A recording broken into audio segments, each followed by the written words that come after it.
provide the extra flashes. Sage not being there to solo hold sites, and yet they're not delivering.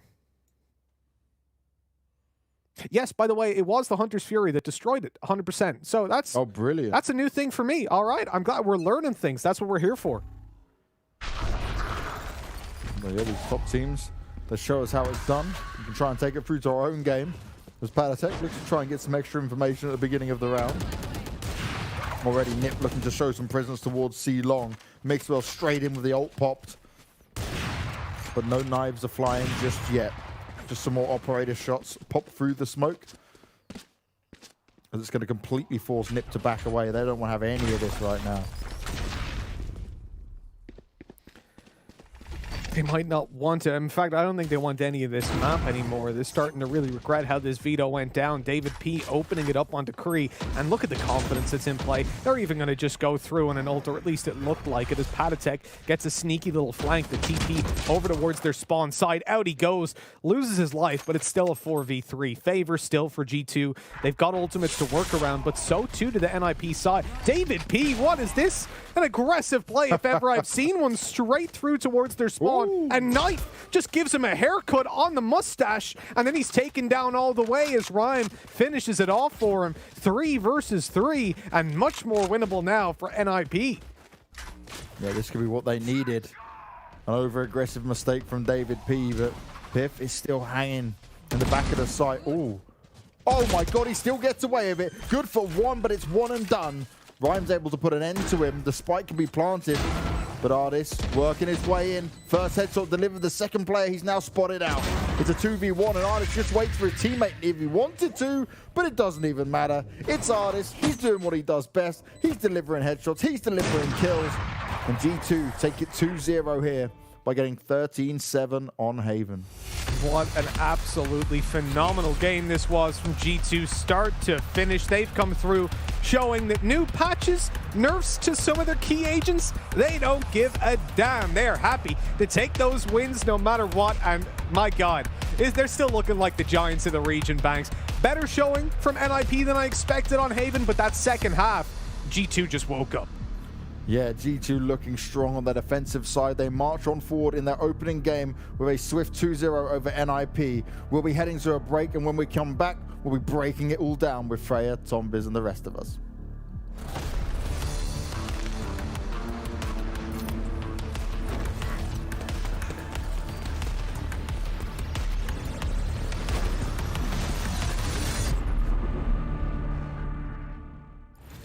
I think people still see me as Cream, you know, like the headshot machine. I just decided like this game is gonna be huge.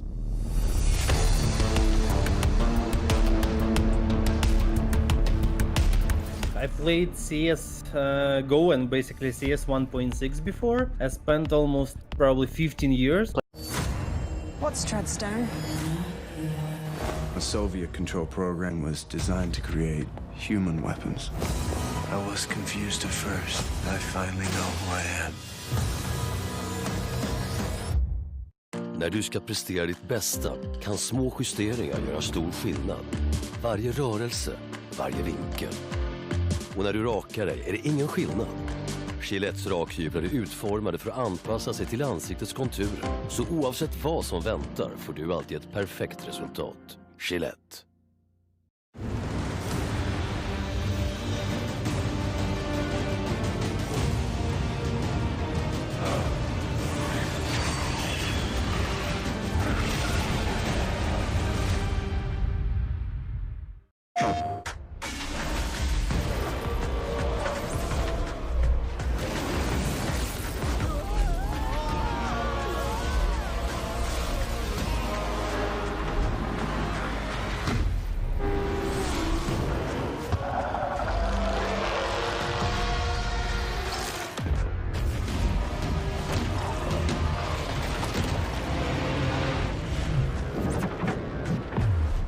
PlayStation.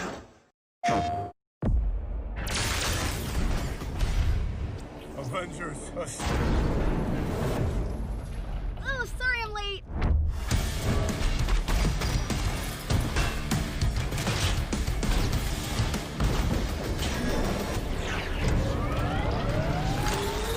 Let's try this again.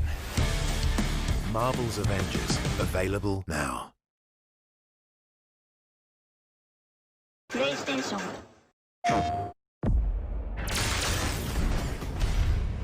Avengers. Oh, sorry I'm late.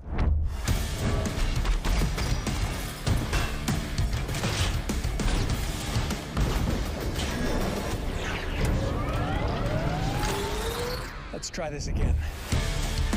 Marvel's Avengers, available now. PlayStation. The same feelings when you play it, you know, the competition, and you know, it's really amazing.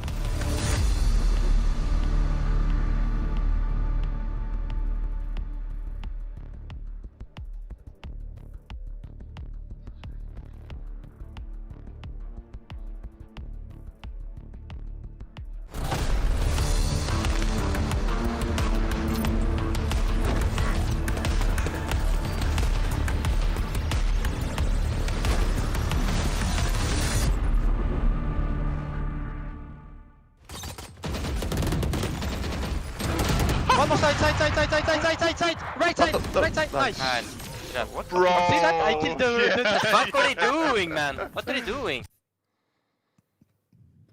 A closer affair on Haven sees NIP putting up a fight, but alas, G2 prove why they are #1 in Europe as they manage to take the series 2-0. Of course, it's not over for the NIP side as we will see them falling into that lower bracket game tomorrow. But I think, Tom, we talk about this confidence that comes from the G2 side, and seeing them take home another best-of-3 series, it's just no surprise. Yeah, David P towards the end. I'm almost sad we didn't see this before. Like, the man pulled out a breach. He then went, you know what, guys?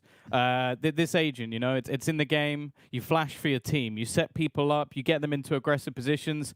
I'm not about any of that. Not interested. I'm going to flash myself. I'm going to run through. I'm going to fault line in, and I'm going to kill everyone. At one stage, he even used the Rolling Thunder just to try and get a double kill while they were in their spawn.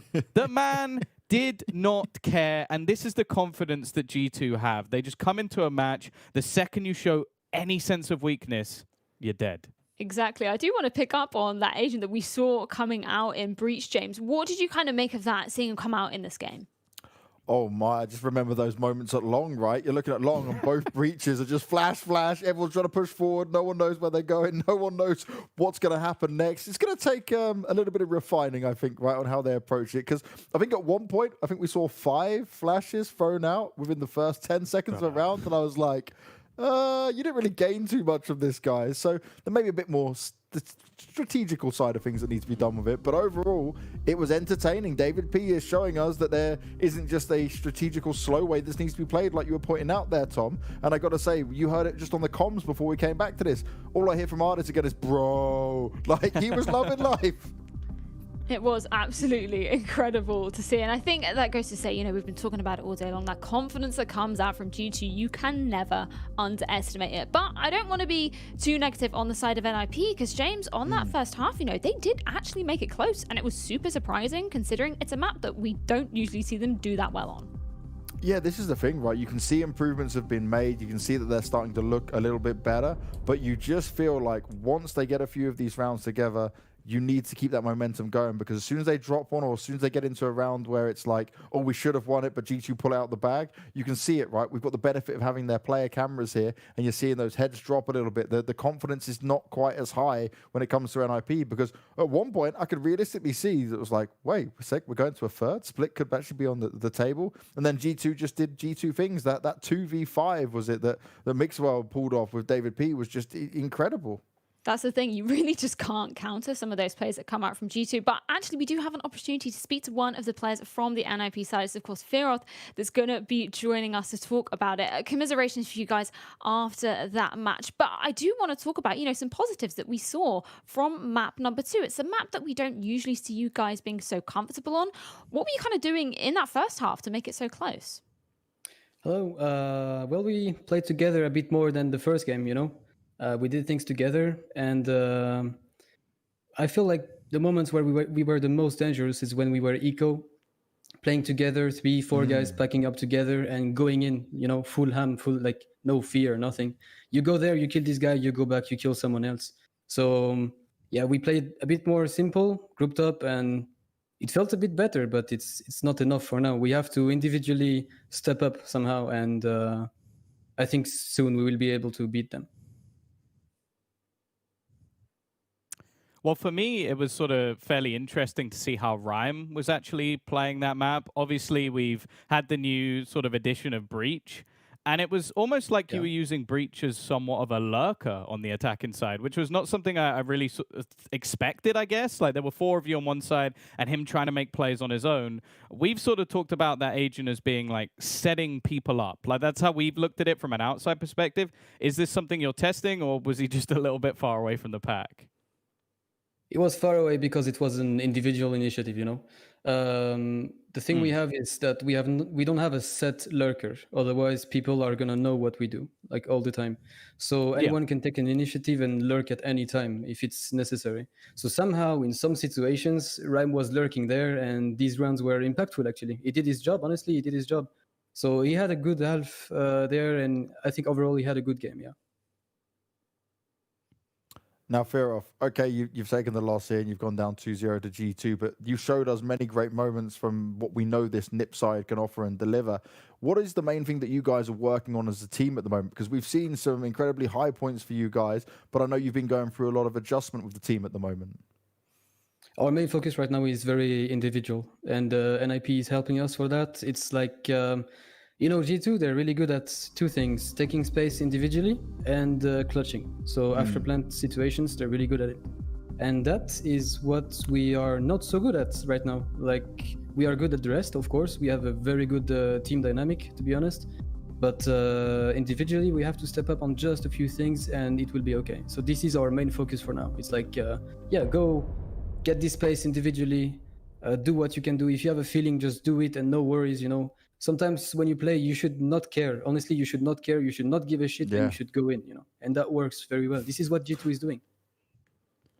And in terms of the team as a whole at the moment, I've seen on the cameras, right, when it was cutting some of the cams, when you guys were behind a bit, sometimes we could see, like, it looked like the heads were going down a bit. The confidence wasn't there. Is that the case, or is the mood generally okay? Mood is generally okay, actually. And we had a superb week of practice. So I believe it's the fact that... you know, there's a difference between this week of practice that was really good on one side and then that official that was not so good. We had a really rough start on Ascent and a rough finish as well. But Ascent was actually really rough for us. So that, you know, there's a big difference and that maybe goes into our minds. We just have to go through it, you know, get over it. But yeah, to answer you, the mood is pretty fine. Thank you so much for taking the time to speak to us, Firth. Of course, it isn't going to be the last we see of you. We're going to be seeing you guys tomorrow, and best of luck going forward for those matches. Thank you very much. See you, everyone. Fun. Take away from that, particularly talking about the G2 side, them being so confident, it's so hard to counter. I know that we've seen pretty much every team in Europe say this, and we can see this from some of these moments. I do want to pick up on that Breach pick again from David P, because it did just look so solid. Oh, it really did. There's one thing, Tom, and you might agree with me here, that I want to look at when it comes to this G2 side, is that when I look at other Valorant teams, I don't have the feeling that, like, if it's 2v4 or if it's 1v4, 1v3s, that often they're going to get it. Because in Valorant, in many situations, you have to commit so heavily, and a quick 2-person swing on you, you can't get it. When it comes to G2, it just feels like they can win rounds that I'm like, yeah, there's no way they should have this. Well, yeah, literally tweeted it. there are just rounds that other teams can't win that G2 can, and it's something we spoke to them all the way back at WePlay, and I think you'll remember this, James. It was like, we asked them the question of, will you ever move to a more traditional in-game leader setup with someone making calls, with someone making plays, rather than just necessarily doing what you feel? And I think it was either Artis or David P who we were talking to, who basically said, we'll do that when we need to. Well, they don't need to. That's the problem. No team is forcing them into a position where they have to go for these standard setups, where they have to go for executes. because they can have some mishaps, have some mistakes, and then still win it off of sheer individual brilliance. And it's not even coming from necessarily, I guess, the agents you would expect it from all the time. Sure, Mixwell does it with a Jet, but then you have Pith, you've got the likes of Breach coming in as well, and David P, who are able to win situations where you're going, well, I have no idea how he's done that, but he's done it. Yeah, I do want to pick up on Pith there as well, obviously picking out that Killjoy again, which, James, was something you were talking about. We saw it in one of the last tournaments, just in the grand final. But it's kind of interesting, you know, to see that development of this particular agent. And I feel like it's just compacting them again as one of those teams that has such individual brilliance. And it's just so hard to counter. Yeah, it really is, right? You look at Pith on that Killjoy, he's obviously had a lot more time starting to play it. But it's like Ardis said, he goes, if you can get it and you're comfortable that you can play well or okay with it on your attacking side, when you come onto the defensive side, it's just absolute nuisance to deal with. I think the way Ardis explained it to us was that the fact that you could be a team who starts defensive side and you'll be a lesser team, but it can literally give you kind of a mini win condition almost, like give you the chance to take a win that you may have never even stood a chance in before. And I think that's the factor. You then put it into capable hands of someone like Pith and then a team that can back him up alongside it. It's hella scary to deal with. It really, really is. And you can see this confidence we're talking about coming out from that GT side. Obviously, NIP unfortunately falling down in this matchup. But I do want to talk about it. It was something that Mitch actually touched on during the game. Is NIP then normally known for their better offensive sides? And it was something that he was kind of hopeful coming into the second half of this game. But alas, Tom, we didn't really see that come to fruition. Can you sort of talk about any issues you saw NIP having on that particular side?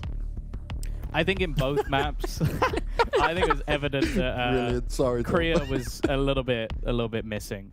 Like, he was someone, I think, even just thinking back to, again, some of these initial Ignition series, he was able to get away with so much utilizing his own dark cover to take space, and then you just see him shadow step into it. And then he would basically just cause so many problems for all these different players. I think he even tweeted after the game that it just hasn't been his day. And it was evident on both maps. Every time he TP'd somewhere, he got caught by Ardis. Ardis even making memes about him now, just going like, this guy's just literally walking into my crosshair at this point.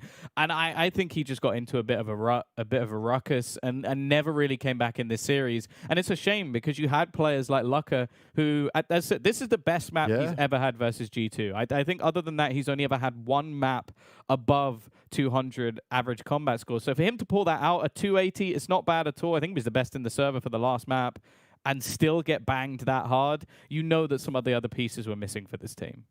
Yeah, I do want to touch on Lucka just briefly, James, because we did see some absolutely beautiful moments coming out from him in the first half. I think it was round 11 where he got such a beautiful clutch moment on the site. Yeah. And I don't know, I just think that's such a cool thing for NIP going forward, maybe utilizing that a little bit more. Of course, you can't always rely on the individual skill of one player, but I do think he's a player to watch. No, Lucka is 100% a player to watch. There's many moments in my mind, especially on a map like Haven, like you see him go out of garage doors and he just pushes out and he can get away with murder, dash away quick. He's very quick on the trigger finger. He uses the operator incredibly well. But the scariest, this is the clip that you're referencing, right? He was just dominating, brings in all these heavy kills for him. There's ones where he can just spin around and get the job done. This is the one. This is the one where me and Mitch lost our minds because you're like, wait a second, how do you even have time to do that? Pith should have killed you straight away. But Lucka's one of these players where he can style on teams, but it's against G2, like Tom was saying. We haven't really seen him get the chance to do so. He's been shut down most of the time. Sadly, he didn't have the backing up of the rest of his team, because otherwise you might have seen quite a closer scoreline with this, maybe even going to a third, because Lucka, here and now, was the difference maker, even getting the rounds that they did manage to do this time. Well, we're talking about difference makers here. And of course, we've got to bring up Mixwell. And we've got him the opportunity to chat with him after that incredibly dominant win. Mixwell, thank you so much for taking the time to chat with us. I do want to talk about that second map and NIP making it look a little bit closer in that first half. What was your focus going into that second half that allowed you to close it out? I think what won us the game was taking information mid-round. I think we did that really well this game. They were taking control of a spot, and then they were rotating together all the time. So if you push mid-round and you get information, you know where they are all the time. And they did a really bad job at denying us information. They let us push everywhere, I feel like, and we capitalized on it. Well, something that I'm curious about at least is how come David P looks like he's played Breach for pretty much his whole career? I think That's it's unreal. because I think it's because he's a really good player. He's gonna adapt to everything. It doesn't matter. Now, He Mixwell, I can want play to touch on every that a little bit champion. further with this whole. Yeah. Okay. Well, if he can, then it's very dangerous because David P, just in general skills, Stealing like your technical Viper. abilities and agents, is very scary. But how are you guys deciding whether he's going to be on the Sage or whether he's going to be on the Breach? Is it just going to be down to maps, or is it just on how he's feeling at the time? Because I love the fact that you just threw out the Sage straight away to be like, yep, doesn't matter if the nerfs come in. Well, it's more. We practiced in every map with Breach, and we can play it in every map. So it's more how the other team plays and the things we have as a team. I feel like we're a team where we don't rely on strats too much. We rely much more in flow. So we flow depending on how the other team is playing, and we see their weakness and we try to exploit it as much as we can. Sometimes we can start losing by a lot and then come back in the game because we are analyzing and talking between us every round and saying what are they doing. So it doesn't, for us, it doesn't really matter how we start or end or what champion is he going to play. I think it's more of a reading the situation correctly. He can play Sage in every map too. It doesn't matter for us. Wow. And in terms of FPX, right, they're a team that has benefited a lot from this recent changes, but they're also the team that's been able to match up with you guys close enough, right, in previous games. How much do you think is going to be a difference in this, or is it just going to be the same old story? Is it just going to be G2 winning, or are you actually a little bit nervous of what they might have to offer now? I'm not nervous at all. I think they are a good team. I think they are a good team. I think it's going to be a good match. I think we're going to win, but we respect them. And I feel like it's the hardest team to beat from this tournament. And I don't fear them at all, to be honest. I wish I could play them all the time. It's really fun to play against them. Well, cool, calm, and collected. That's always the way you want to be, Mixwell. Again, massive congratulations on that win. And yeah, go and celebrate that win. Thank you so much. Bye-bye. Fantastic to be able to check in with our winning side from G2. But of course, that brings us to the time of the show where we've got to crown our Gillette MVP. Tom, who are you picking for this one? Well, I decided to give it over to Pyth. Obviously, like we talk about players normally in the more aggressive, the sort of duelist roles, doing a lot of the heavy lifting. I think especially in that first map, like his ability to retake was filthy. Like there were so many rounds where he just was able to get back in. And that's not something that I would say is necessarily that prominent with his agent. Like you talk about being able to slow teams down, to stop them, maybe even work in afterplants. But he was getting frags that just never should have been allowed. And he genuinely had an incredible series. In the second map, I don't think he needed to be as impactful because their second half was just players running around, running riot. But yeah, on the defense, he was impressive. And considering this is an agent, we've only seen him play once in a previous tournament, and now coming into this one, he looked very good. Yeah, I do want to pick up on that Killjoy, especially because I believe Mitch was talking about, you know, actually not being that useful on the offensive side as much. Do you feel like that was kind of blown out of the water today? I've been having the conversation since the very beginning, saying that I personally, I feel like Killjoy has a little bit to bring when it comes through to the offensive side. I don't know that we really saw it there. I think we just saw Pyth dominating individually. Like you could have given him an agent with no abilities, he'd still do the same thing. I do think there are some merits. I think it's a little bit exaggerated when I've heard some of the players say that, oh, just useless attack inside. No, it has uses for sure. The always active Cypher cam we basically saw, right? The turret. Remember the 1 versus 2 banks where the player, I think it was David P, was rotating and all of a sudden they're like, hey, I know where he is. He's over there. Like that's always helpful. But the reality is, when we look at how Pyth was playing, he definitely deserves that MVP because he was looking clean shaven. Yep. That guy was just streamlined from start to finish. And I loved watching him play because, Banks, you're going to remember this because you'll never forget this. You remember the very first time we saw him pull out that agent? No. You remember that pistol round?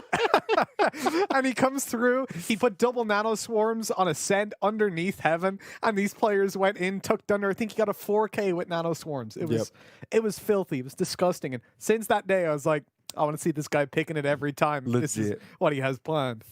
Well, that has been the story of the day from G2, just pure filth. And with that, we're going to take a little look at our bracket to see exactly where that leaves us going into our second game of the day. Of course, that isn't all the Valorant action we have for you. Of course, FPX are going to be taking on Team Liquid in a moment. But obviously, that leaves G2 in that upper bracket, falling into the lower bracket, NIP. They will have one last chance to redeem themselves again in a best of 3 to hopefully make it all the way to that championship final. I'm just looking at the road to that championship final, Tom. It's going to be a rough one if NIP are going to try and turn this around.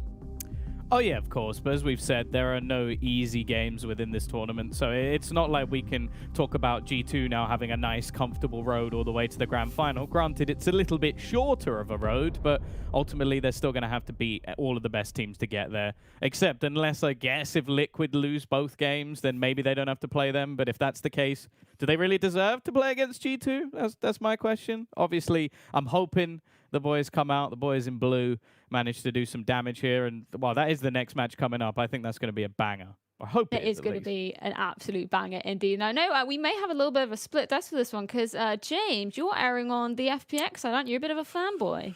Yeah, I went away from my British boys, you know, with a bit of screaming there. I was all in on Liquid from start to finish, but they got to give me a reason to go back to supporting them. Right now, I'm all in on Angel, Shao, Zipan, all the guys on FPX. They're showing us how it's done. They're also the most I could say they've had the most experience with using Breach, right? And actually using it before these changes came in. So they've put themselves in a position where they're ahead of the curve, which you can't say for a lot of teams here. I think with FPX, they've got a great mix of some of these skilled players who want it so bad, some players who understand the supportive role, but the entry fragment we see from Angel is next level. And now the Vandals had the buff as well. Boy, I'm scared for a lot of teams with that. That is so true, and you actually picked it up in your interview earlier, Banks, just saying this is the FPX update if we've ever seen one. Mitch, are you excited to see what they're going to be bringing with these new updates coming into this next best of 3? Yeah, most definitely. Extra flashes. You look at their Brimstone Breach lineup that they already have debuted and done so well. They're a team that like to get fast executes out there, and now they've got the ability to come through with all those flashes and really dominate some of those fights up against teams that won't have a Sage to slow them down most of the time. It's a pretty scary lineup, really. FPX definitely, this buff has helped them out massively, this entire update, when it comes down to the weapons that have been changed as well. And what I'm most excited about, just expanding a little bit on what Banks said, this is probably one of the most structured teams that we have at the moment as well. 100%. Because it comes down to, you've got a bunch of young players, and Angel, who's got the leadership there. These guys listen to him, everything that he says. G2 are loose, they play based on how they feel. FPX play based on how Angel feels. And that means that when you look at it round by round, they have got the most start to finish tactics all the way through approach out of, I think, any team out there. Maybe Liquid, but Liquid have been shaky recently. Well, it's going to be an absolutely fantastic one to be rounding off our matches for today. We've got a little bit of a break, so maybe go and grab some drinks, grab some snacks, and make sure you are back here, as you don't want to miss FPX taking on Liquid.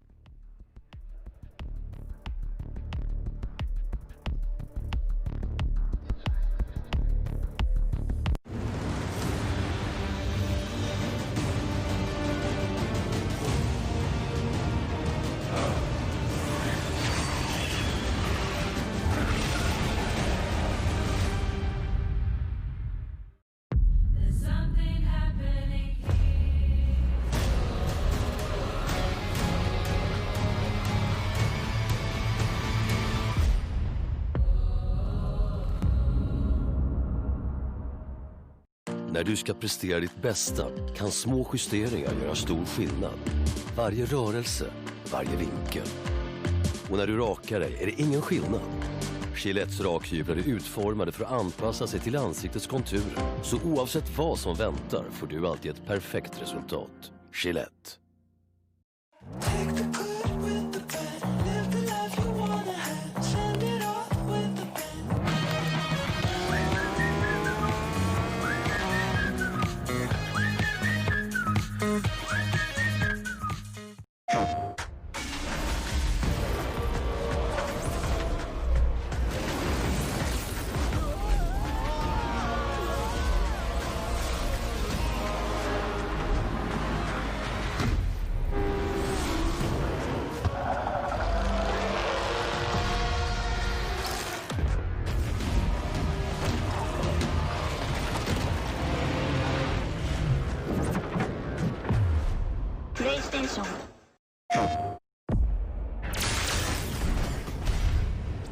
Avengers. Oh, sorry I'm late.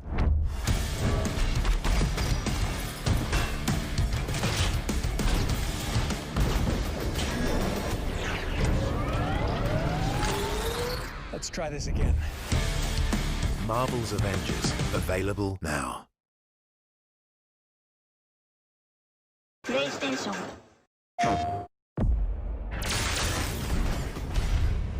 Avengers. Oh, sorry I'm late.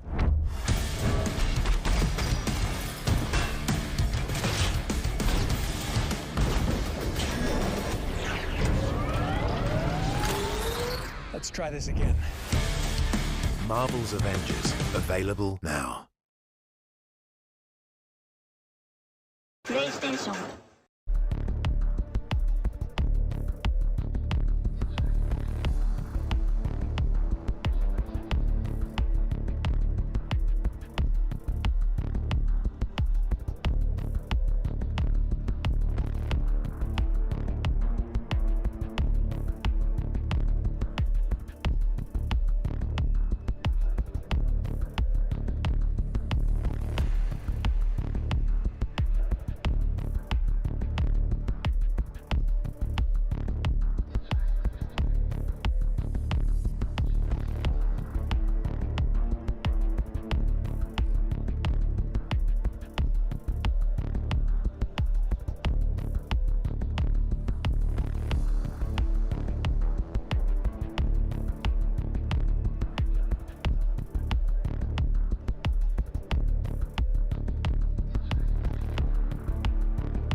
We're losing him? What do you want to do?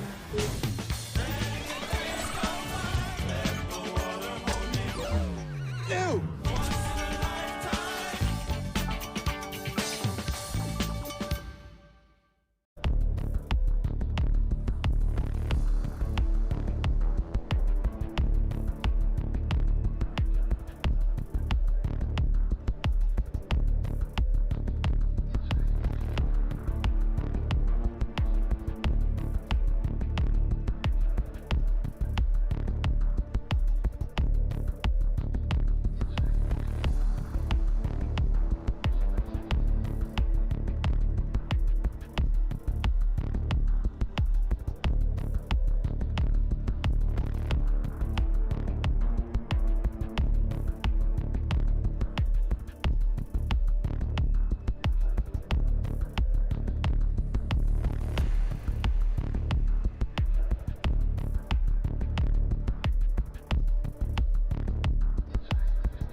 Avengers. Oh, sorry I'm late.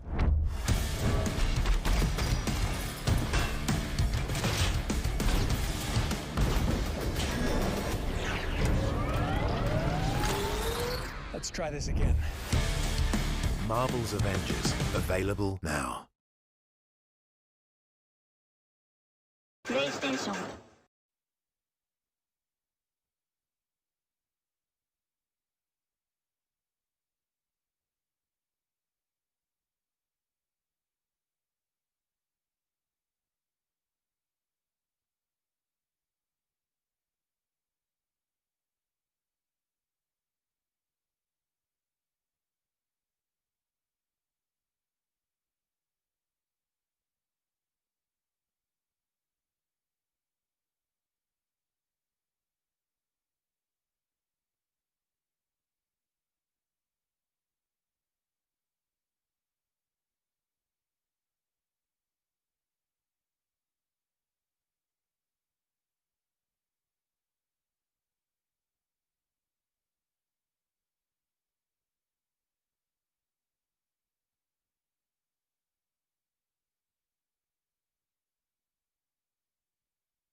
När du ska prestera ditt bästa kan små justeringar göra stor skillnad.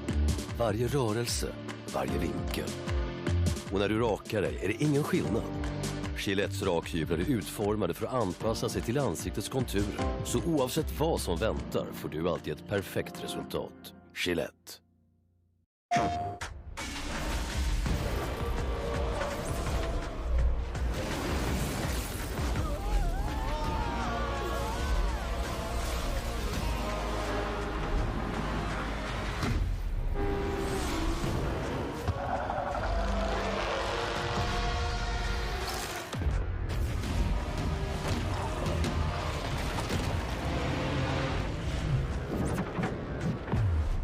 PlayStation.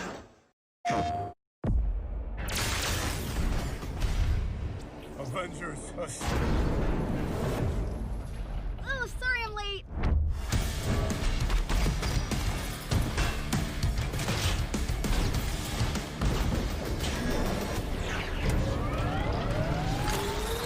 Let's try this again. Marvel's Avengers, available now. PlayStation.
You want to go back out into the cold? More than ever.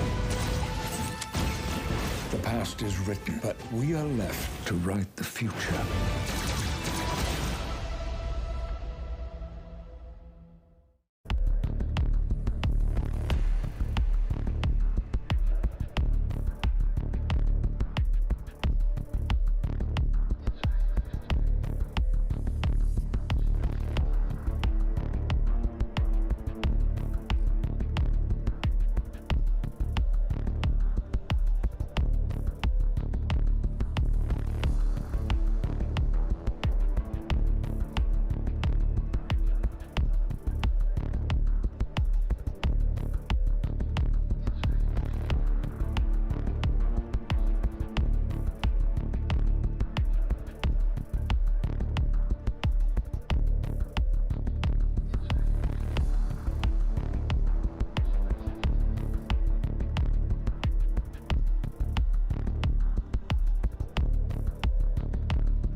You are under a misconception that you are our most valuable asset.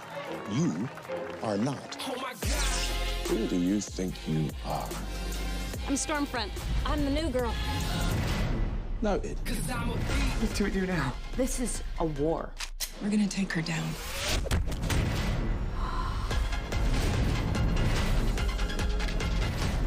Well, I think this is going great.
This is bigger than anyone realizes.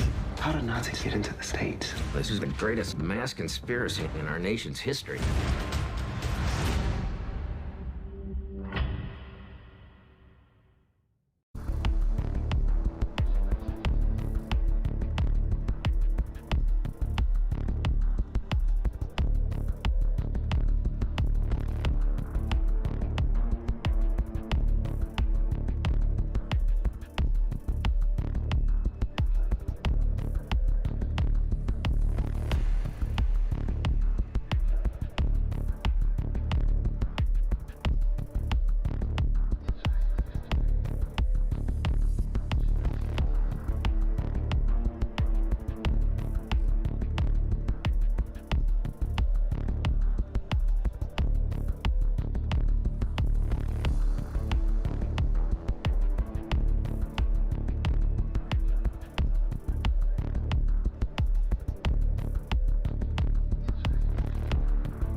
What's Treadstone? A Soviet control program was designed to create human weapons. I was confused at first. I finally know who I am.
Welcome back, ladies and gentlemen, to the Blast Twitch Invitation, where before the break, it was the G2 show as we saw them take the win over NIP 2-0. Europe's #1 have firmly cemented themselves in the upper bracket, but now it is time to find out who will be joining them as Liquid will be taking on FPX in our next best of 3 series. Of course, the loser of that will be falling down into the lower bracket, where they'll be fighting for their tournament life against NIP tomorrow. Joining me, of course, to break down all the action are the wonderful Tom, Banks, and of course Mitch. And guys, they are not fighting it out just for the tournament life here. They've got a massive prize pool to be sharing. 50,000 euros is our prize pool here. James, that is not a small chunk of change to be going home with. Oh, no, it's not. And definitely when it comes to G2, right, they're used to just grabbing the fat cash, walking away with it and rolling over their opponents. But hopefully this time around, there'll be a bit more competition for them, a bit more of a fight for that money. It'll make it harder for them to grab, because so far throughout Europe, it's been very easy. It really has. I'm hoping, as you said, there's going to be a bit more rivalry coming into this one. Of course, that brings us to our second game of the day, which is going to be FPX versus Liquid. I think we need to start off by having a little bit of a chat about FPX coming into this, because Mitch, we've been saying it's second, kind of behind that G2 lineup. They're sort of hot on the heels of them, and it's been really impressive what we've seen of this lineup so far. Yeah, so this lineup used to be called Zip and Go Kill before they picked up FPX, and we always make the joke that he does exactly what it says in the tin. He goes and he kills, and you can see it there in the ACS, the average combat score.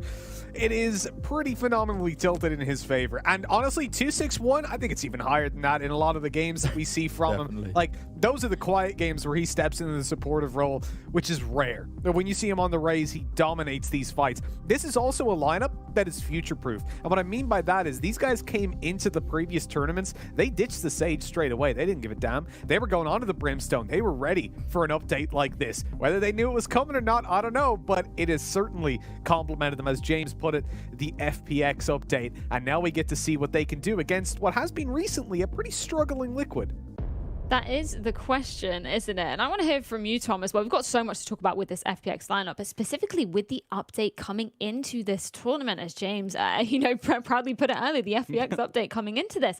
I feel like they've got to have an advantage because of these patch. Yeah, for sure. Like, they were a team that were already running themselves a breach. So I guess you kind of look at this and go, well, now they'll probably just run it a little bit more. They didn't particularly like using Sage, and they'd already had thoughts about like going for something like a Killjoy. So it definitely makes sense. Like, they even attempted that in a triple Sentinel setup. But I think that's the thing that most impresses me about this roster. I spoke to their analyst, Doombros, a little bit, and he sort of spoke about the idea that their goals are set in 2021. This tournament is something that they want to get under their belt, but really that would be almost a push forward, maybe even earlier than they expected. In previous events, we've seen them test little things out. Like, they threw a Phoenix in the mix one of their events. I know Mitch is a big fan of. And it went okay. But the thing is, they're constantly moving things around and trying different setups to find a way that fits their team the best, while also being the only team able to challenge G2, which that's a pretty impressive thing to do. That is a pretty impressive feat indeed. And we were talking about him earlier, but obviously Angel, James, coming from that storied CSGO history, coming into this new FPS game. And it's so impressive to see what he can do. I was listening to an interview with Meadow earlier, actually, and he was talking about, the mentality and the morale that he brings to the team amongst everything else is so invaluable because he has so much experience playing on these huge stages. He is able to keep this team cool, calm, and collected. Yeah, Angel was a good friend of mine from many years ago, way before we even got to CSGO. When this man has delivered from start to finish, right? And the reason I'm so impressed with what he's been able to do is because you go back to CSGO, he was building so many rosters under Hellraisers over and over again. He had to build new rosters, some young players, try and build them up, try and train them to be good, competitive, pro-level players. He said in a recent interview that I did with him that actually he's finally found players that he can work alongside that believe in his vision and they believe are planning for the future, and they're listening, they're learning, they're adding their own dynamics, their own mechanical skills to it. But he's saying he's playing more gaming than ever now, and just Valorant. He'll say he'll play matches, he'll play with the team, then afterwards he still wants to play more Valorant. That's a huge thing, right? Not only is he still gaming at this level, but he wants to keep playing. He's loving it. He's loving learning a new game, and that's exactly what you need, right? That competitive drive in and out of the game. Yeah, that hunger and determination, it definitely can be a game-changing factor coming into a new title, no less, where, you know, the ecosystem is still evolving. And I think when we talk about players like Angel, that classic CIS style, I think we've seen it come out to play, obviously, in Counter-Strike, but coming into Valorant as well, Tom, we've seen Angel bringing a little bit of chaos, you know, pushing through smoke sometimes. He, you know, is going for those aggressive styles. Yeah, for sure. He's my favorite player to watch on a map like Bind, because not only has he moved to an Omen and back, like at least for that map in particular, but more so he's just so aggressive, and it's really difficult to play against. I think you can see almost the style of what we see from Patatech sometimes as well, where they're just so confident in their individual ability. That Vandal also being buffed, like I think that's another thing that we talk about when it comes to players like Angel and like Xiao as well, where we haven't mentioned too much of just yet, but someone who, again, if we're talking about maybe top 5 players in the world, okay, sure, it's easy to go for someone like Zipan, it's easy to go for the likes of Mixwell and Ardis.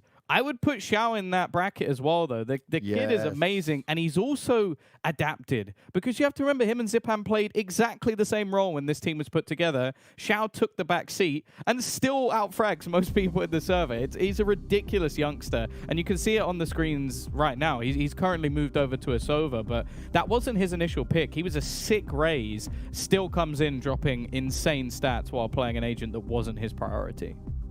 Well, a player that we haven't really spoken too much about yet is Shadow. And we actually got a chance to check in with him ahead of this match, so let's see what he had to say. You're going to use Breach on every map, which I assume is going to be you, but you also played a bit of Killjoy at times. Is there an option at the moment for both to be played within your games, like having a Killjoy and a Breach? I can't say that. You will just have to see. We'll have to wait and see. Okay, I like it. You're holding it back. Now, what have you noticed from some of the other teams during practice games? Have you seen them try and adapt and try and throw in a bit more Breach play coming in there? Have you seen a lot of Killjoy action coming in? What's Europe looking like? Yeah, like a lot more Breach. Like before this, there was almost no one that played Breach. And like Killjoy, I've seen a few, but not that much. Like after the update on Killjoy, it's been getting more like not that common. And I guess my last question to you here is, you guys have got an incredible in-game leader in Angel, right? He really looks at the game in a very unique and different way. How much do you think that you guys have to offer in that sense more than what other teams do? Because a lot of teams, like, they kind of wanted to not try new things out when it came to agents. They stayed very standard. Yeah, like I think that's a thing he does really good. Like, you know, like the first 2 or 3 weeks, we just tried like different setups, different agents, like all over the place to just get our like most comfortable pick. And I think he does that really good. Keeping his cards close to his chest, James. I'm very excited to see which agents they're going to be bringing out to play against Liquid. And of course, speaking of Liquid, we've got to get into the nitty-gritty of this team as well. I know we were talking about it earlier, Tom, obviously coming out with that Fisher123 lineup at the beginning of the game's competitive scene. Now moving along to Team Liquid, picking up Scream here. He has been a staple of the Counter-Strike scene yet again, but he is making waves in this lineup. Oh yeah, for sure. Like there's no doubt that in terms of individual skill, they've definitely got some decent players within their roster. Scream initially coming in as like someone who was a Reyna, then he was a Breach, then they realized probably best to just keep him on the Reyna because the man can outfrag pretty much anybody on his day. The thing is, though, that's where I sort of question maybe the mentality of Scream versus what Sliggy wants within the roster. Because as we've mentioned many a time, Sliggy wants them to be able to play multiple agents on different maps and have different compositions, which allow this team to, I guess, be more competitive on a wider scale. The switch back to Reyna, although very good for Scream, we still saw that some more questionable results when it came out from the Team Liquid roster as a whole. So I hope that, not necessarily that he moves away from Arena, but either they try and facilitate him a little bit better in the way that they do, or set him up on an agent that can be that fragster, and then put someone else on an agent which is basically going to help set him up a little bit.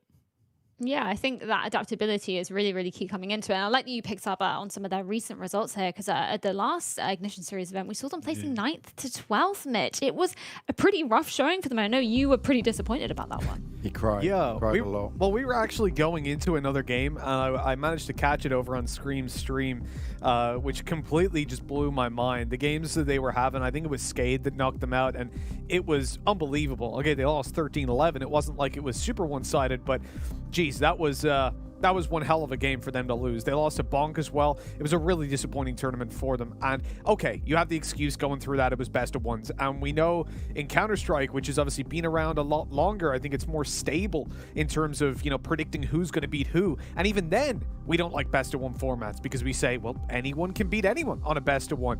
When it comes to Valorant, there are only 4 maps, so I think you get a little bit less leeway there. But at the same time, it is still a little bit more unpredictable. And you see how close those games are. Maybe if it went to BO3s, they would have won. So I'll give Liquid the benefit of the doubt. I'm not going to say they're out of the top 4. I'm not going to say they're out of the top 5. I think this is still a team that's definitely in high contention. I would still rate them above the likes of an NIP, but that is based off benefit of the doubt. I don't know if that's going to last coming into these future games. They need to prove right here and right now up against FPX, a tough opponent, that was just a hiccup in the previous event, because I think they're the only team out of these 3, at least since FPX's inception, who got grouped. Yeah, well, the pressure certainly is on for the Team Liquid side. And we had a chance to check in with Eccles before this game. Let's see what he had to say. Now for Team Liquid, right, you are such a young leader who's gone through a lot of changes already. With Valorant still changing with so much and all this happening, how important is it to be able to get this boot camp in, and how important is it that you and Sliggy are able to work so closely together on all this kind of stuff?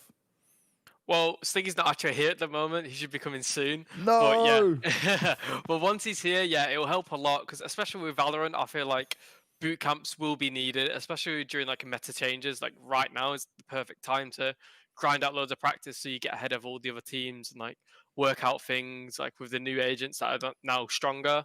So boot camps will be really important, especially in the future to come. So it's amazing that we've got such a great facility here for us to be able to use and take advantage of. Now, I got to touch on this, right, because the last Ignition Series event, it was a bit of a weird format, but it certainly didn't go the way you guys would have wanted it to. How motivated are you going into this one? How big of a point do you have to prove this time around? Yeah, we've got a massive point to prove. Obviously, we can have all the excuses in the world as to why we didn't play so well. But like at the end of the day, we lost. We move on. We're like, okay, right. We know what mistakes we made.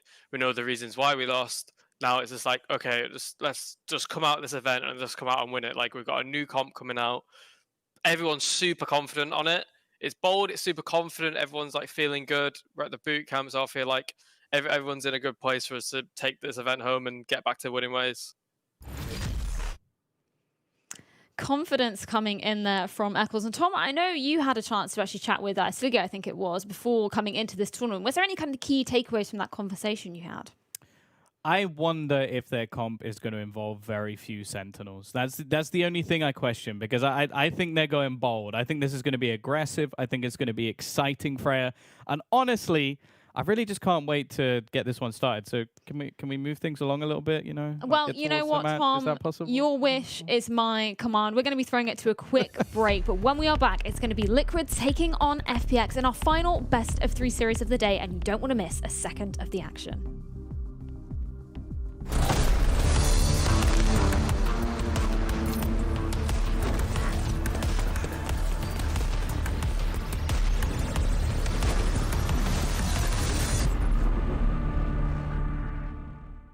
But I have no idea where it is, man. Wait, is that Phoenix? It's fine. It's fine. I'll take the L. I don't mind. Yeah, if it was Counter-Strike, I would own it for sure, man. I think I'll stop jumping the gun. I'll think about it a little bit more.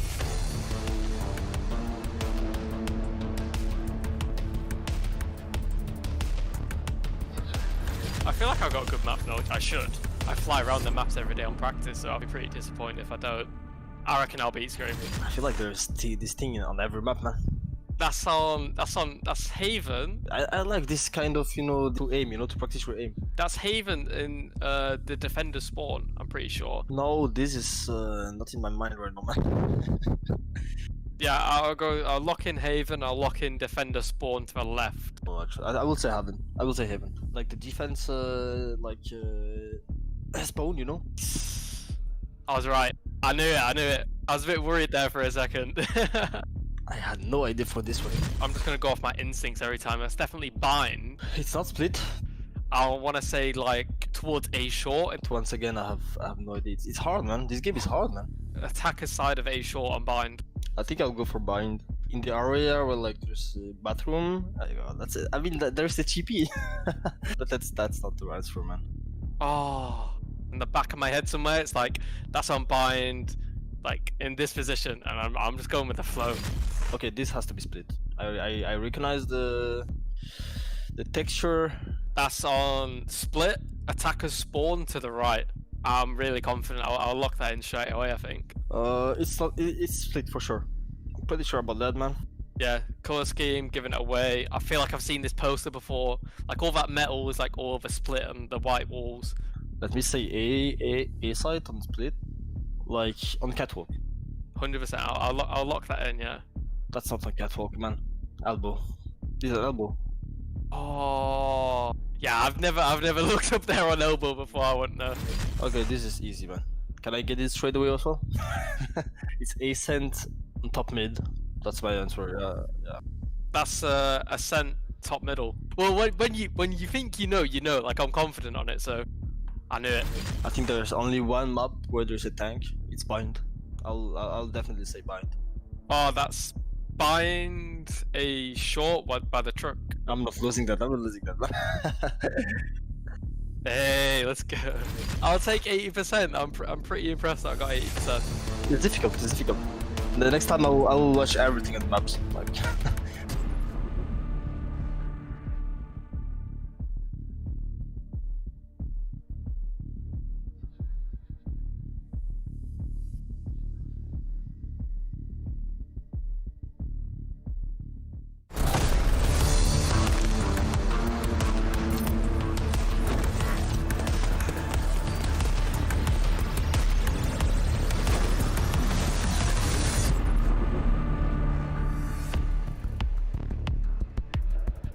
Best of 3 of the day here at the Blast Twitch Invitational. We can see the Liquid boys warming up very well there. They'll need to be warm indeed, as they'll be taking on FPX in our second best of 3 of the day. It's shaping up to be an absolute banger. As you can see by the bracket, the winner of this will be heading to face G2 Esports in the upper bracket final. The loser will be falling down into that lower bracket, where they'll have one last chance at redemption against the boys from NIP.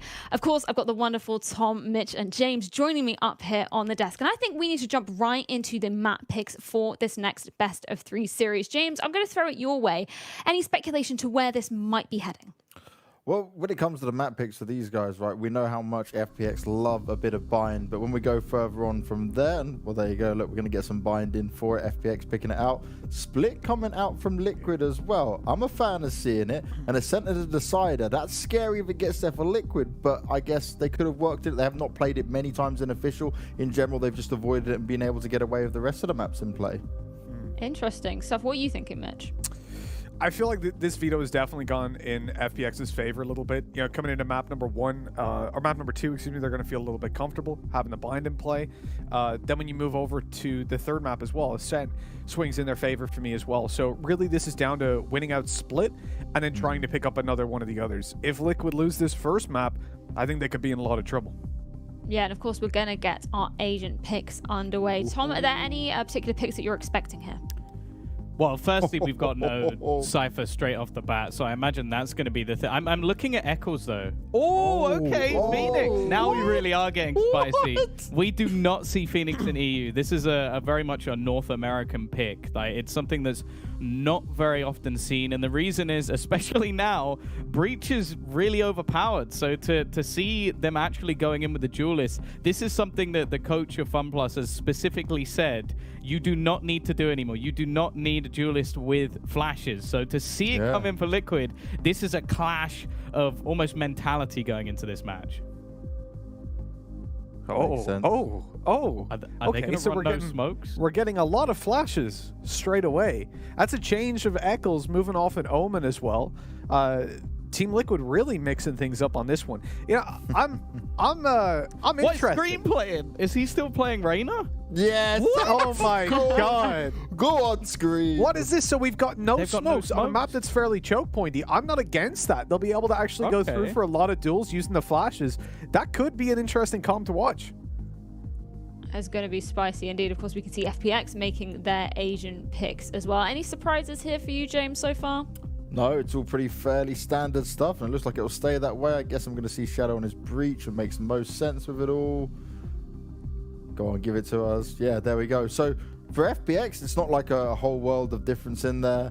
But for Liquid, they've thrown us something that they've obviously been practicing, obviously been working with. The question is, will it work against basically the only team that's even been able to challenge G2 so far throughout Europe? The only I thing... like this though. I really, really like this. I know earlier you were saying, Tom, that Sliggy is really, really pushing to, you know, have some more diverse agent picks. He's looking at the long game. He's not just looking to the end of this year. He's looking into 2021 and beyond. And I know that, Tom, you've picked out a couple of players that you wanted to highlight in our head-to-head for this matchup.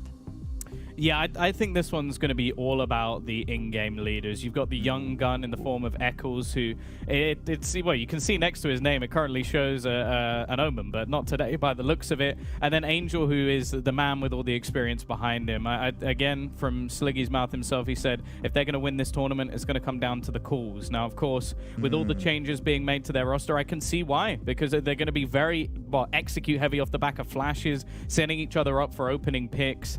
And yeah, I think the communication is going to have to be spot on. The fact is, though, breaking down Angel's roster, especially with him at the helm, is going to be a difficult thing to achieve. Yeah, that is no easy feat at all. And I think with that, we need to get into our predictions. James, I think I know exactly where you're siding already. I'm normally the Liquid camp all the way through, but yes, this time around I'm going all in on FPX. Though I did see a tweet just a few moments ago while we were on the break coming out from Shao. He's saying he might have some internet issues, so fingers crossed the Shao stopper is not stopped by his internet problems. Exactly, indeed. It's going to be a clean sweep across the board for us. It was earlier as well. I mean, we were right. I do want to preface that, saying we've all got 100% so far, but I'm very interested to see exactly what is going to be going down in this match. And I think we can hand it over to both our casters to take this one away. It's our second best of 3 of the day. Oh yes, let's get into it, because this is going to be the interesting one, Mitch, to see what Liquid is going to be able to do, see if they're going to be able to show us a way that we've not seen used before. But for me, Mitch, I am thinking straight up this is going to be relentless aggression, flashes all over the shot. They're going to be mad confusion being thrown at a lot of these players that they probably haven't even been able to handle something like this before. We said about the 3 flashes. Well, what if you got 5 running out towards you? That's very true, right? And then, well, we've got a Reyna in play as well, right? So we're talking 7 now, potentially. Yeah, like, God. I didn't even count that into it. It's going to be crazy. Screams Reyna. How many times do we talk about it? He's like one of the most mechanically gifted Reynas we've ever seen. He uses it to perfection. And he sits down in a supportive role from time to time as well. This isn't like it's a 100% dedicated as, you know, duelist setup for him. He also does go down to a supportive role. Doesn't need to this time, though, because he's got plenty more support with him. You know, the thing that confuses me a little bit, actually, just talking about FPX's picks, because I know we consider all day. Like, Liquid have gone for a very... We've seen it in Asia. We've seen it in North America. Now we're seeing it right here. It's a heavy duelist setup. Obviously, with the latest patch, we're taking out that... the extra flashes as well on Breach. This is one hell of a setup. But you'll notice, actually, the majority of their setups don't include a Sova on this map. In fact, the majority of setups for most teams don't include a Sova. We've only seen them deploy that once, and that was versus a team that I've said multiple times before, and I'm going to butcher their name again. I'm so sorry. AOXE? I don't know what it's called. But that team... It was a really rough game for them, actually. It was 15-13 that they won it. And that's not a highly rated team at all. So for them, pulling out a Sova catches me a little bit off guard, but not quite to the same extent as what we're seeing over on Team Liquid, even going so far as picking an attack side start Killjoy.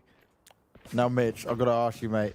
Had you seen those Asian picks before we made our predictions? Would you be changing right now? Would you be saying Liquid?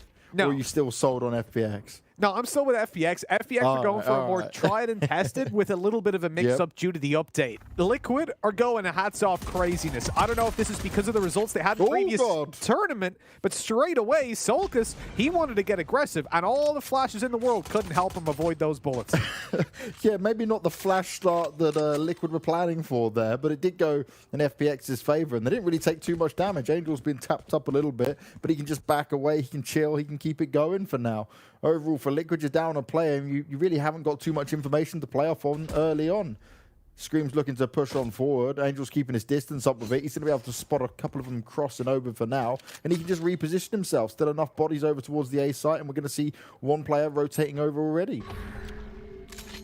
On the rotates, on the move. Got to be fast on your feet, and Scream is fast with the bullets, catching ahead straight away and pulling Liquid back up into a reasonably doable position. Moving in towards the A site. Here's another flash going out. We're going to be saying that a lot. As Shadow tucks away in the corner.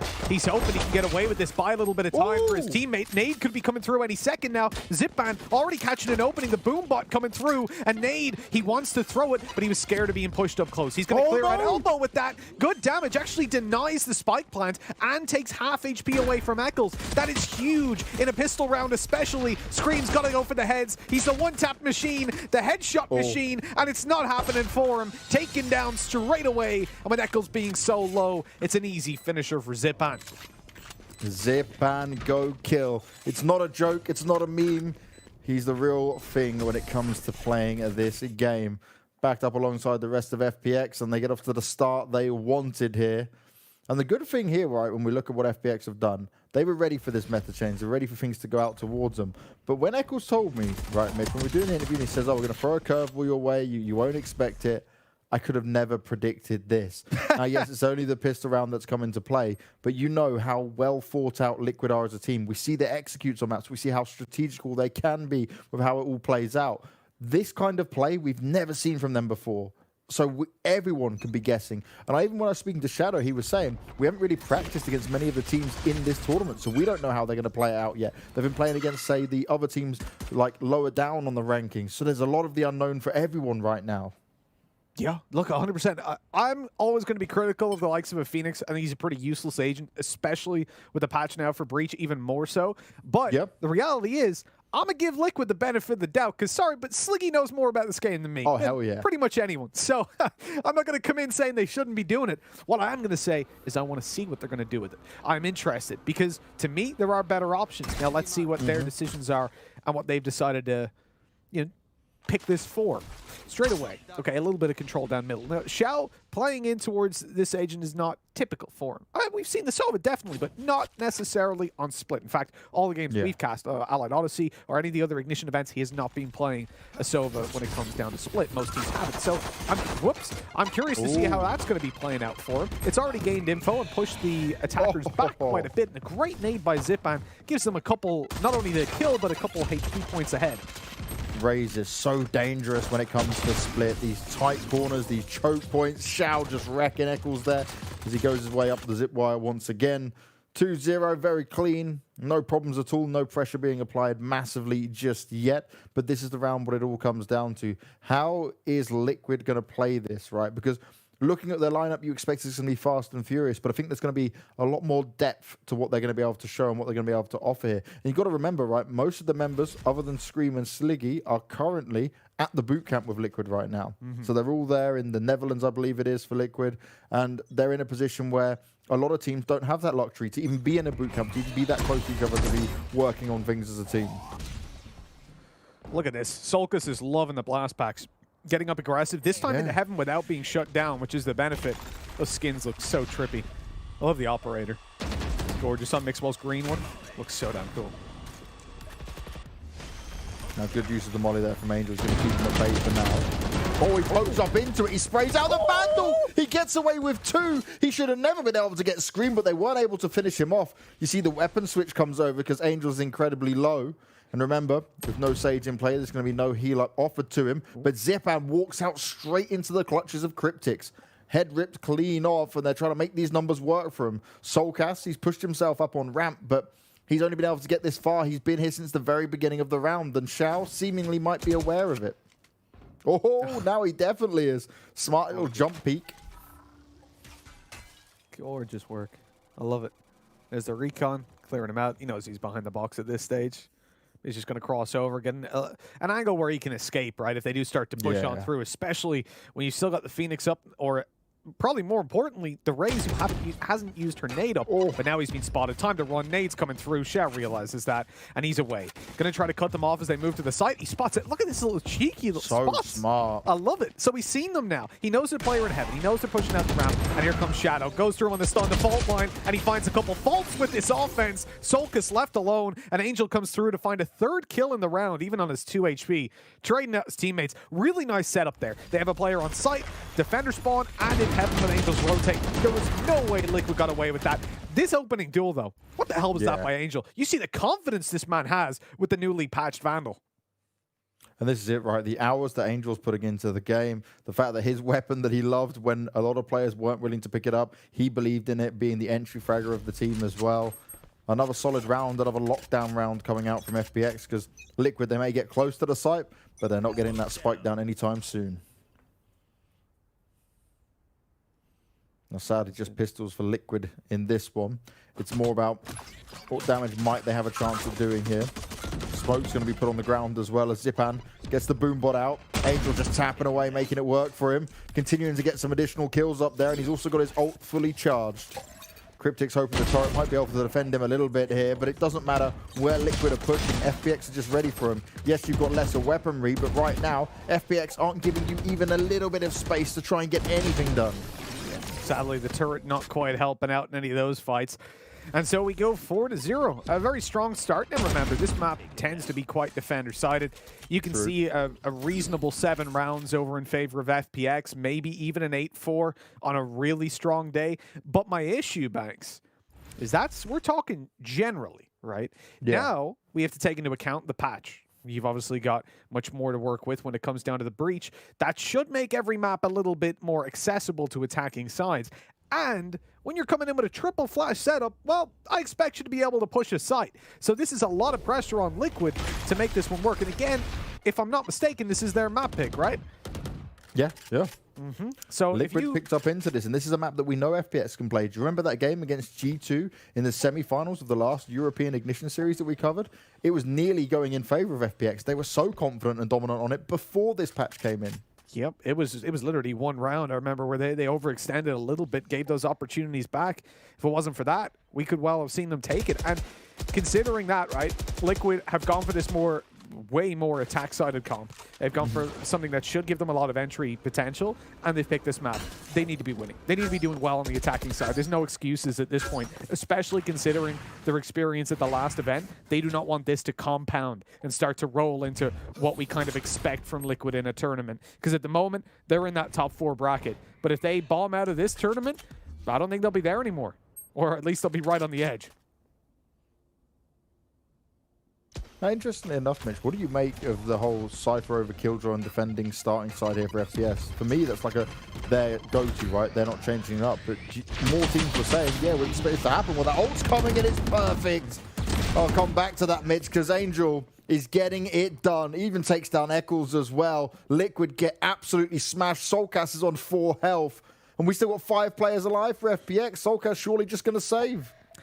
Yep, I think there's no other choice at this point with 4 HP in 10 seconds.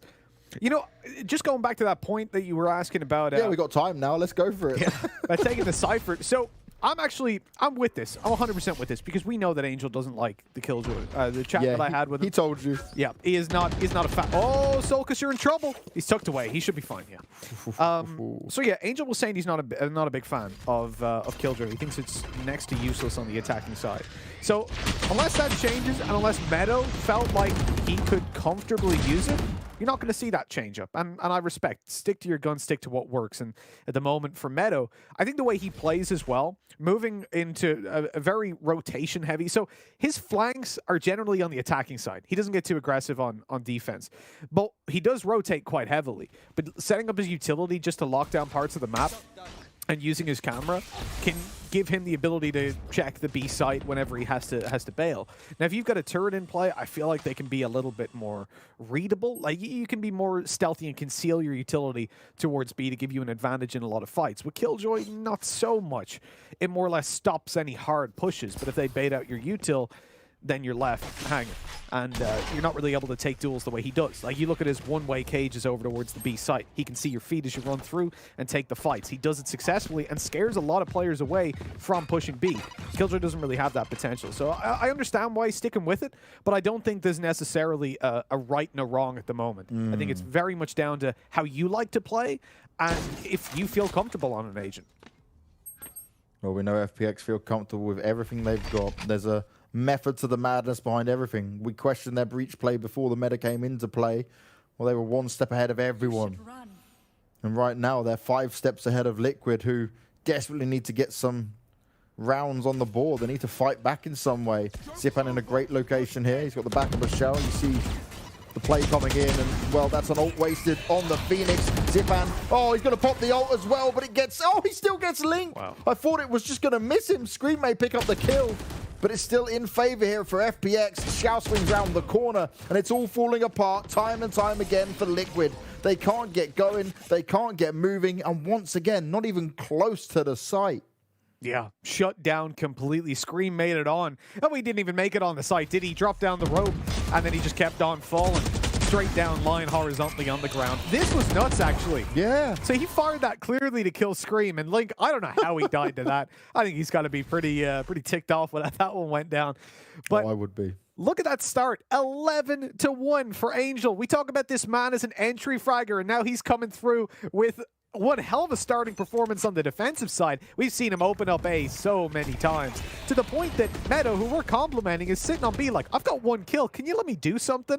Like, look at these openings again. They try to push through the smoke and boom, they're dead immediately. This is well thought out play, and, well, Mitch, you know, as old guys, we can still frag out a little bit. My stats Angel still can. outdo yours. Yeah, Angel can. Yeah. Do we need to bring up those stats again, mate? Being better than me ain't better than Angel. That's all I'm saying. We're kicking it in that 30 club, man. We're kicking it strong. Oh, 30 plus. Let's put it that way. 30 plus. So, speaking of the old man, Angel's already picked up the opening alongside his buddy. They managed to completely lock down A. And the problem is, right, you're stuck between a rock and a hard place at this point. They've gone for A, they've gone for mid. You notice they don't go towards B. Now, you can obviously use your raise to clear out a lot of the utility, like the tripwires, but you're still going to have those double one-way cages to deal with, and no one wants to deal with those. It means you're going to play slow rounds. This one's, oh, God, just disgusting work from Xiao. He shut that one down. Cryptix thought he was hidden away. He's like, okay, yeah, I can sit there, I can take it. And then, nope, Xiao just jumps on top of him and says, I see you. I got your number. I got this spot. I knew you'd be hanging down there. I knew you'd be waiting. Yeah, I think they caught him on the way in, though, right? Was it Angel up in heaven? Whoever was peeking in the heaven window. Xiao, yeah. Excuse me. Yeah, so he caught the head as they were walking through. Oh, it's not looking good, Banks, is it? Like, just look at that scoreboard. 5 kills between the entirety of the Liquid team as they're 7-0 down. That about says it all.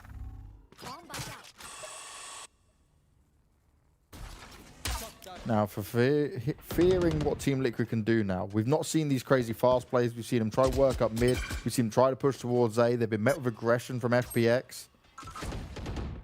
But time and time again, Liquid have struggled to even get close to it.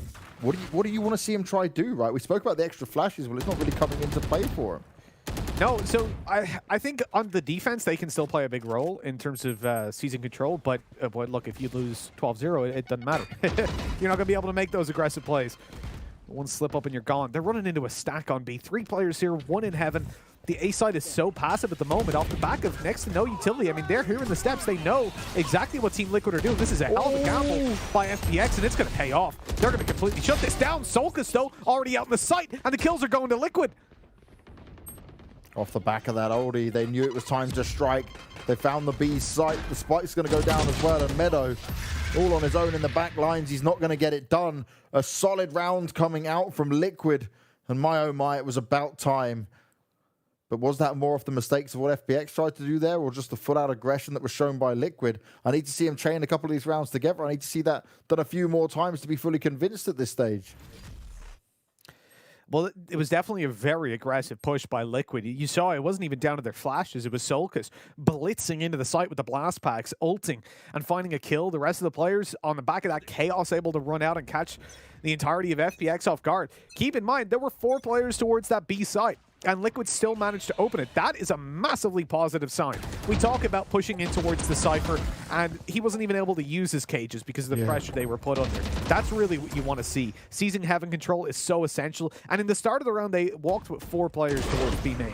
I don't know if the call was to push B main, but I'm very glad they didn't commit to it either way, because that would have been a disaster. And they recovered it much better by taking mid as well.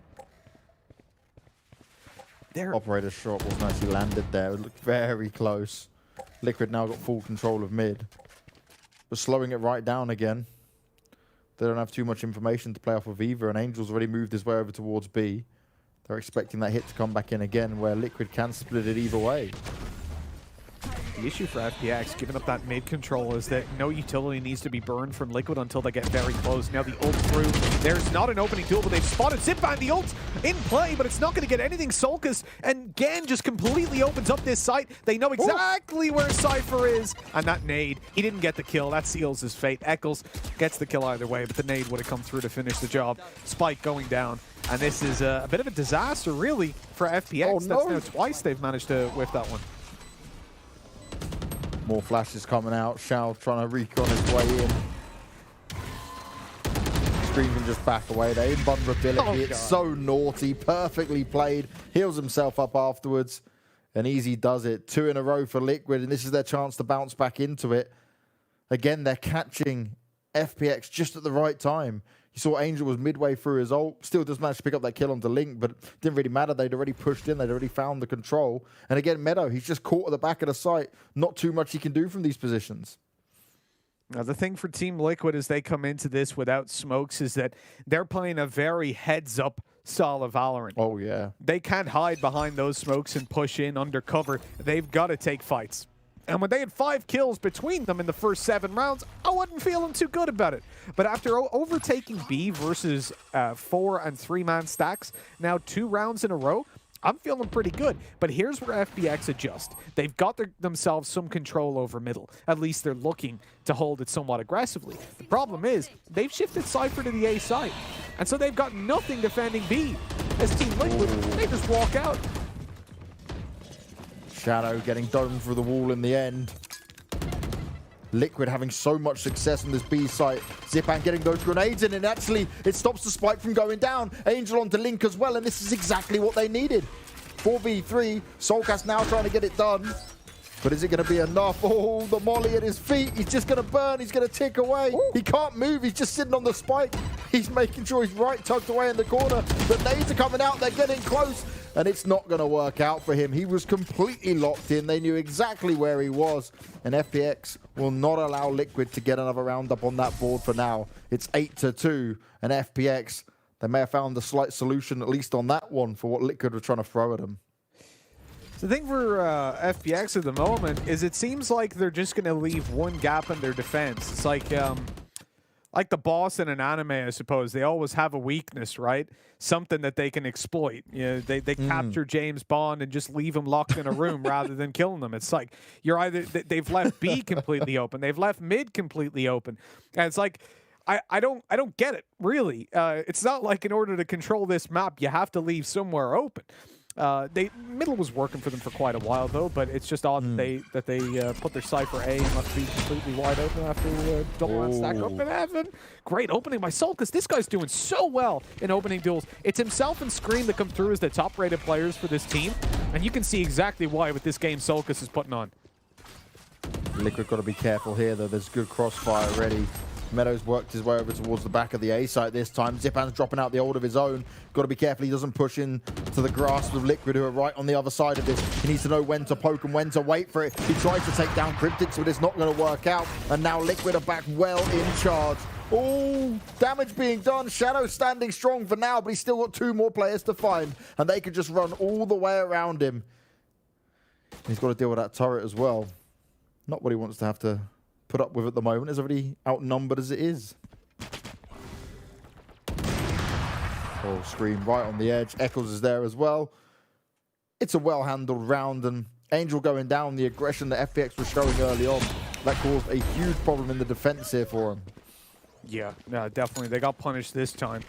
It's not happening every time, and with the scoreline already so massively in their favor, I guess they feel like getting up in their faces, but that's the problem whenever there's a showstopper in play. You saw the benefits of that early aggression, though, a couple rounds back. Obviously, they still lost it, but when they stacked over towards the other side of the map, they'd already pushed up on A and got themselves that control, seeing that no one was there, that there was a turret left behind, and on the back of that, it was a 4-man stack on B. And they lost it. It was just aim duels not going their way, and great openings by Liquid. Again, a showstopper, actually, that won them that round. And so in that stage, Spanix, I'm going to say, of their 3 rounds, 2 of them have been on the back of showstopper openers, which is not consistent. You cannot repeat that. But at this point, that's the lifeline that they needed. Now can they do it without too many ultimates to play with? I'm surprised. So they're playing a bit of a slower round, obviously, but we will see Scream pop that ulti just before they go in. Now, you look at the Vandals' recent update, then you give it a boost in terms of rate of fire, and Scream's ability to instantly heal up and go invisible and evade fire. That's a damn scary thing. And he was a big Vandal user before the update as well. That razor-sharp aim working out. You can see the Killjoy ult straight into it. Shadow going to have to hold off as best he can. He's got his ult ready if needed as well, but he's going to back away from the site.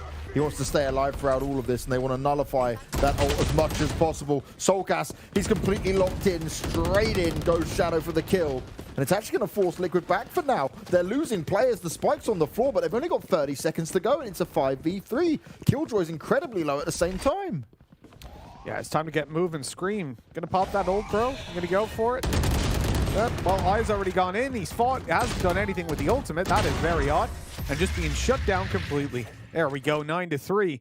As FPX just dominating that. I'd love to know why he didn't pop the ultimate. I'm scratching my head. You go for the opening duel, I would pop it, but no. Rotate mid to go upper, still not popped. I'm like, I don't know. I don't know what the point of that was. I guess sometimes you can forget it, right? Sometimes you're just too focused on the kills, but it's 9-3 after the first half, and FPX look large and in charge. We'll see how they fare after the break, because Liquid have a hell of a lot of work to do.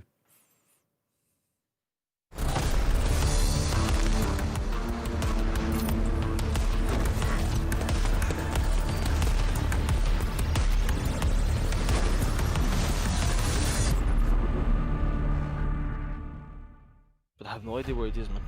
Wait, is that Phoenix? It's fine. It's fine. I'll take the L. I don't mind. Yeah, if it was Counter-Strike, I would own it for sure, man. I think I'll stop jumping the gun. I'll think about it a little bit more.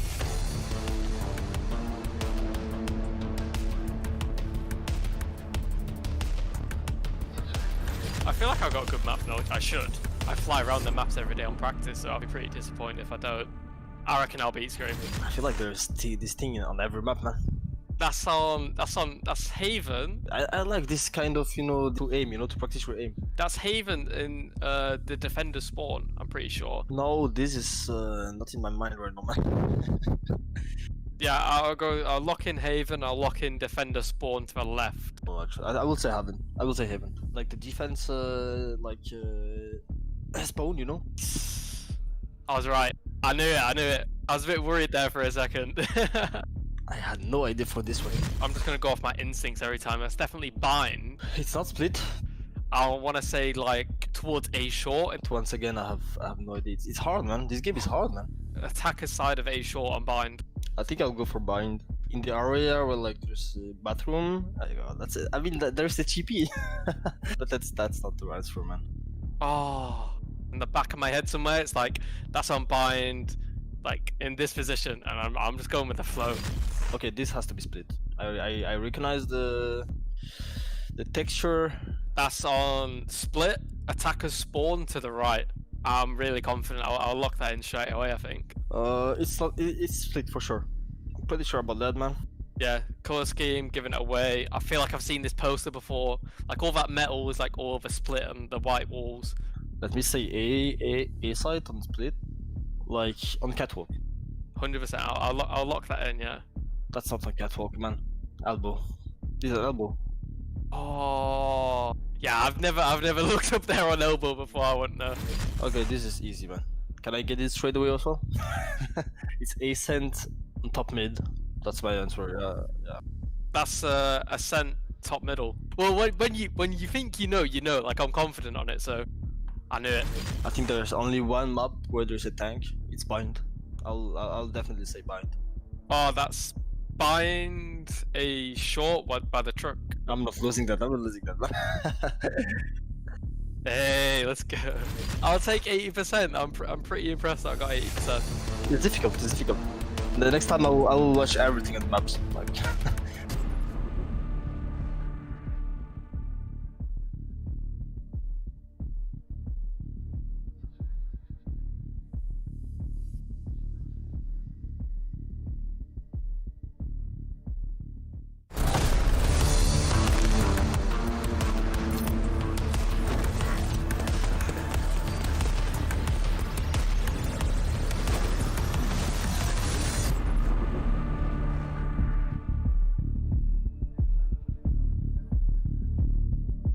We're back, and it's time for Liquid to try and make the magic happen. They're down 9-3 after the first half.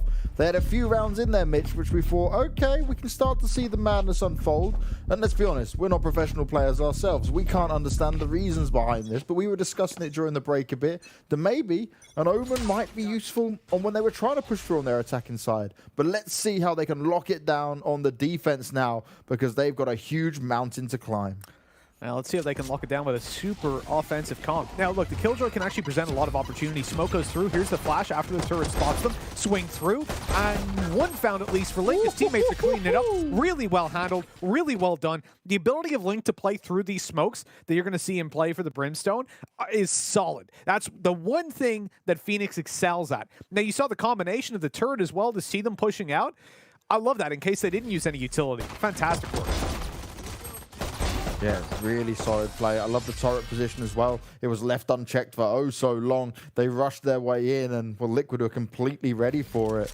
It was a very basic rush coming out there, right? The smokes went down. It was very obvious what FPX were doing. We spoke about this with FPX. On their attacking side, you either get all guns blazing, fast and furious, or you get this really slow, methodical approach. And well, the all guns blazing didn't work out this time around for them at all. No, it didn't. You know, they try to go for the execute that they've got Brimstone for, but punished straight away. Now you got to go towards the A side as well. You got Killjoy playing the B side. It's a bit of a mix-up. I like it. I'm happy to see it. Notice the positioning of the Nano Swarm as well. It's the little triangle you see on the map in the top left. That's going to be so that if they need to fall back, if they get heavily pressured on the site, like another rush with smokes, they can just fall back. And then they can use that Nano Swarm to stop them actually planting in the default position and allow them to try and take some duels as they push them off that spot. It's a pretty smart positioning. It's good to have a fallback like that on a round like this where you are playing with SMGs and your opponents will have pistols. Maybe they try something just, you know, ballsy aggression, W key you, and you can get overwhelmed. We've seen it. Even in the G2 games, they struggled round 2 versus this kind of buy. Oh, yeah. I'm intrigued to see, though, right, when it comes to what FPX is going to deal with here is once they get themselves going with the weapons in their hands, how much do they slow this down to try and get a player like Scream to get a bit more aggressive to push out? He knows how it should be played in there, but we've seen it time and time again. He gets caught off guard by some of those plays. But they start to push him a little bit now. He's actually going to back away. You're going to see him bundle up on into the site. Shadow trying to flash his way in. He's caused him a bit of a nuisance for now, but it might enable that spike to get planted, but they can't deal with Link. He's ripping him apart with a Spectre in hand. It's an easy round again for Liquid to pick up, but now the real challenge commences. Yep, this is where you really run into a bit of a roadblock, or potentially a roadblock runs into you. The attacking side, they pull out the weapons. They're ready to roll. The Vandals, and we've seen the patch recently that has given the Vandal a lot of power. Notice only one player on the server has got light armor, and why do you think that is? My man's got plenty of flashes. Shadow's playing as a photographer, and he's going to look to daze and dazzle Liquid to find the glory for the attacking side. I like this. Different setups round after round from Cryptic, changing it up for the buy round here. Doesn't allow this A push to come in. Well, you have to make sure that your utility placement is unpredictable, right? You don't want to be shut down with these players just coming through and pre-firing or using the raise to clear out your utility. So making it as unpredictable as possible is really the name of the game when you're playing on either a Cypher or a Killjoy.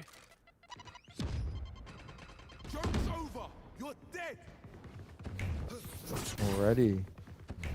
Link popping the Phoenix ult, pushing on forward, wants to go and find some success. He's on the hunt, but it's not going to work out.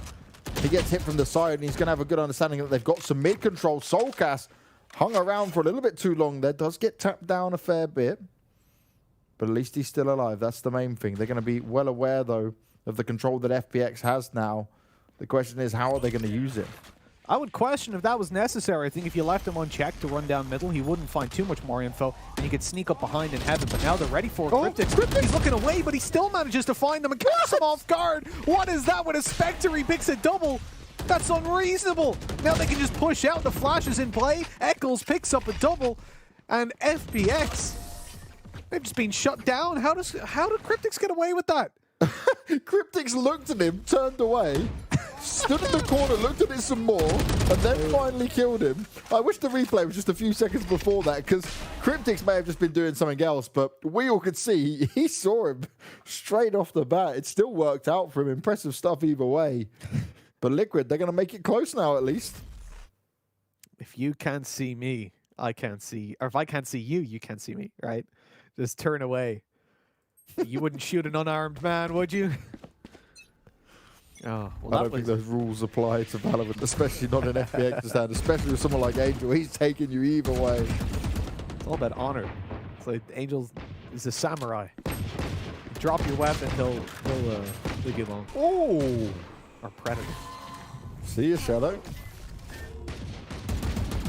Don't poke out into that. Scream's just waiting for you. I don't expect to see the ADS Vandal all too much, considering the patch. I feel like when it comes down to just hipfire, it's almost valuable enough at the moment. Maybe Scream's eyesight's going a little bit. Thanks to see up close. What? It helps zoom the in man a that little hits bit, right? headies for days. You're saying his eyesight may have gone a little bit. Yeah, but it could just be like he can't see far away. He's like, I gotta sit really close. That's what was happening with Hip earlier. What? He was inside his monitor. I really hope no one in Twitch chat ever takes you seriously on statements like this, Mitch. Soulcast needs to be so careful though. Doesn't want to run out to a couple of these Sheriff shots. He'll hold strong for now. He's good for most of it as well. It's a pretty convincing round either way as we get to 9-7 now. Now this is where it's game on. We speak about Split being such a defensive map over and over again. But we've seen many times here from FPX that they struggle on their attacking side, but then they can find an opening, they find a way, they see a weakness, and that's what they're looking for right now. FPX need to find that little bit of extra info. You can see the reason, right, that they're popping out on mid in this pistol round. Previously, they found their way into rope room completely undetected, and so they're trying to see, okay, is this repeatable? Well, what is their setup at the moment? They know they're not going to win the round more than likely, but it's valuable info gained, absolutely. They managed to spot out. These players are now a little bit more aggressive around that mid control, so they're going to dedicate a smoke to it to start us off. A little bit of a spam through it, try to get that lucky kill, but the RNG's not on their side this time. We'll shut down that boom bot, giving away the fact that they're still here. Another smoke to come through in just a second. And with that angle re-smoked, it's time to start a move. And they've actually forced the player out of rope room, and that's valuable information lost. Scream's going to have to do some serious damage here. Decides to jump on down. Going to allow him to take full control of it. 3 players up on the B side for Liquid though. They're ready. They're prepared. Shao trying to get some extra information in there. Soulcast goes 1 for 1, but Link's trying to even up the numbers for Liquid's favor. That ult's coming in. Scream's going to have to sit there and tank it. Oh, he vulnerables away after getting the kill. Brilliant stuff. Great decision making. And Liquid still have the advantage. The critical shot missed there from Link. Zipan, though, very low on health. Able to jump his way across. Just needs to be able to protect his teammate if the spike's going to go down. And it's Meadow that's going to have to try and help him come up huge. Oh, brilliant use of the ult going out. It landed onto Link. And somehow, some way, FPX have turned the odds in their favor. It's now all on Cryptix. He's got a good amount of health in there. But he's got to find both players. He doesn't know which way to look. It's very hard for him to find. And an ace comes out from Zipan, who literally did just go and kill non-stop from start to finish. And this is why he is such a scary foe to deal with. He's unbelievable. The amount of individual skill on this guy. He trades it out to start it. He manages to pull these kills back one after another. And you saw that ult go down, right? The orbital strike in play. Scream looked like he was dead to rights, but he manages to dismiss out of there. Swing away. Dismisses the ult quite literally. But then he's right back in. Looking for the kills. You think, okay, he's bought himself into this round. This should be theirs. And Zipan delivers like only Zipan can. He came, he went, he killed. And at this point, 10-7. It's a spot for FPX, and they're going to be happy to find that round. But again, it comes down to the question we posed to Liquid. Is it repeatable? And no, you can't expect Zipan to ace every single round. So we need to see the strategy start to really develop. And Angel has a read. He saw that Scream had early rotated to the B side after that smoke and rope room. So they pop the smoke, and he walks through. He's like, okay, free real estate. We know we've got that control. Now they've got a fallback plan. Oh, Gus! No, it misses! The blast packs go out as well, but it's not going to connect. Zipan continuing on his destruction. They're going to force their way into the B site. And Cryptix, that smoke's going to delay his vision. Now, great use of the Killjoy. Going to stop the default spike plant going down, but it's not for long enough. It's not going to be a problem to hold FPX back for too long. And it's all on the retake. We used to praise Liquid on the way they would retake over and over again. With these agents, is it something that can work out for them? Shadow's quite low on health, but Angel trying to flank his way around. And Liquid, they need to make a decision, and they need to go soon. Oh, they'd spotted Scream out. I think they must have just seen a hair on his head, because I couldn't even see it in that camera. My eyesight must be going. But that was impressive stuff. Now a 3v5, there's no way Liquid go for it. You can already see them falling back. And with that, FPX have picked up an 11th. They are one step closer to victory. One hell of a round for them, I gotta say. That, again, it's really impressive stuff. And they've also opened up the fact that when they smoke off that rope room, they cause a rotate. They've realized that at this point. And so with that, they can start to feed off of causing that rotate in the early round, trying to cause Scream to go B, and find a little bit more of an open A site to push into. Good placements of the nano swarms as well that we saw there, but it still wasn't good enough for Liquid to hold on. They had to give up the site so easily. And again, it doesn't matter if it's Liquid or it's FPX. Hitting this B site is a thing that's working out well for them. 2 in a row now for FPX, and they only need 2 more to get the job done and to take this map. And remember, this is Liquid's pick. We expected to see a little bit more from these guys on it. We wanted to. We wanted to. You know, for me, FPX are a solid team when it comes down to this map. This composition was an odd one for Liquid, but it's not unusable. Their attack definitely wasn't as good as it needed to be. You can see that, you know, had they have just managed to find up like a 7-5 scoreline, they'd be pretty comfortable. But the reality is, at this point, they're fighting an uphill battle with Agents, a composition that is not built for this kind of a fight. When it comes to FPX, they're confident. They know what they're doing. And I'm surprised that they haven't, again, just smoked off that rope room to try and fully force a rotate towards the B side. But they've still got Scream over there. So as they push through to A, it's only really Killjoy that can stop them, with a rotate being quite slow for Breach. Oh, Cryptix. Will he look in time? Spots out one player. A few shots come up towards him, so they will be aware of his position. He gets tagged up a tiny bit. Scratched by the grenades at least, as Zipan's not able to get anything done from that position. This is a huge push that Liquid now can make, but they need to go in time. Angel decides to put the smokes down, but how much cover will that really give them? Meadow's still in the back lines, and well, his camera's going to give him a good amount of information at least to play off of. Scream putting in the invulnerability once again. Scream back to his old tricks. This is what you want to see from him. He's not checking the back of the site though. Meadow's just hanging strong, hanging tight, looking to sit on position. Headshots being landed. He's getting ready for it. One more to find the Meadow shuts him down. A huge clutch comes in, and this madman, he may have had a slow start, but that's a strong finish, exactly when FPX needed it. Ooh, I need a breather after that one. Can we get a pause? Jesus, that was ridiculous. This guy's just wrecked them. Zipan opens it up. Great. Okay. Look, they even run into an A site that's completely vulnerable. They did the one thing that they needed to, destroying the nano swarm on the way through, and they just leave Meadow uncheck. The trigger discipline. He let Scream walk in a little bit so he could try and find more, but he had to take the kill eventually. I'm thinking, okay, now they've got him for sure. And that face, it's exactly how I'd feel if I was on Liquid. That is ridiculous. A round they should never lose.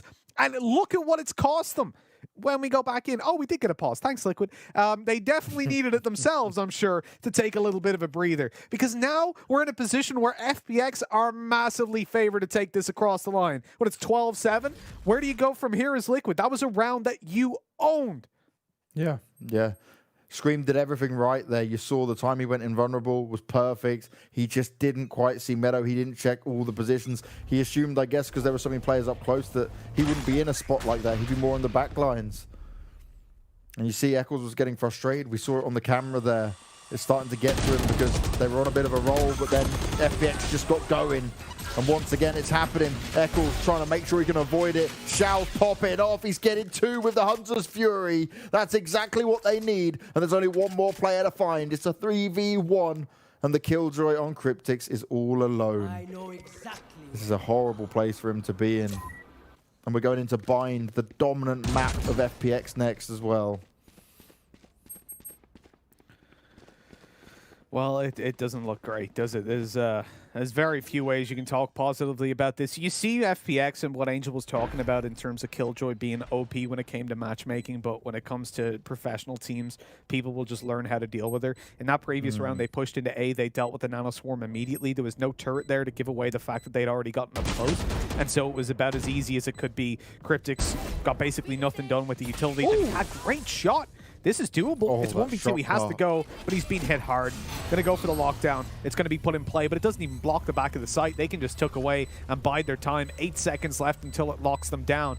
Meadow actually still available in the back of the site, but Zipan's got an off angle. 13-7, and that is it closed out. What a game that was. A great game and a strong start coming out from FPX. Even with Liquid trying to mount a mini comeback on the defensive side, it just wasn't enough. They started to look frustrated. They started to look lost for what they could do, even pulling out the tactical pause, but it was not enough. FPX stands strong, and we've got their map pick of Bind coming up next. But before that, Mitch, we've got to go to a break, and we've got to understand exactly what the madness might be happening next.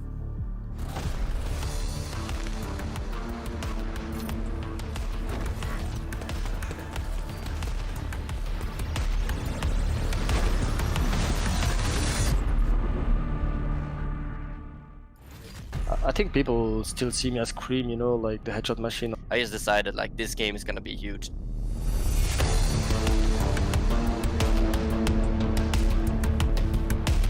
I played CS GO and basically CS 1.6 before. I spent almost probably 15 years. Played since 2010.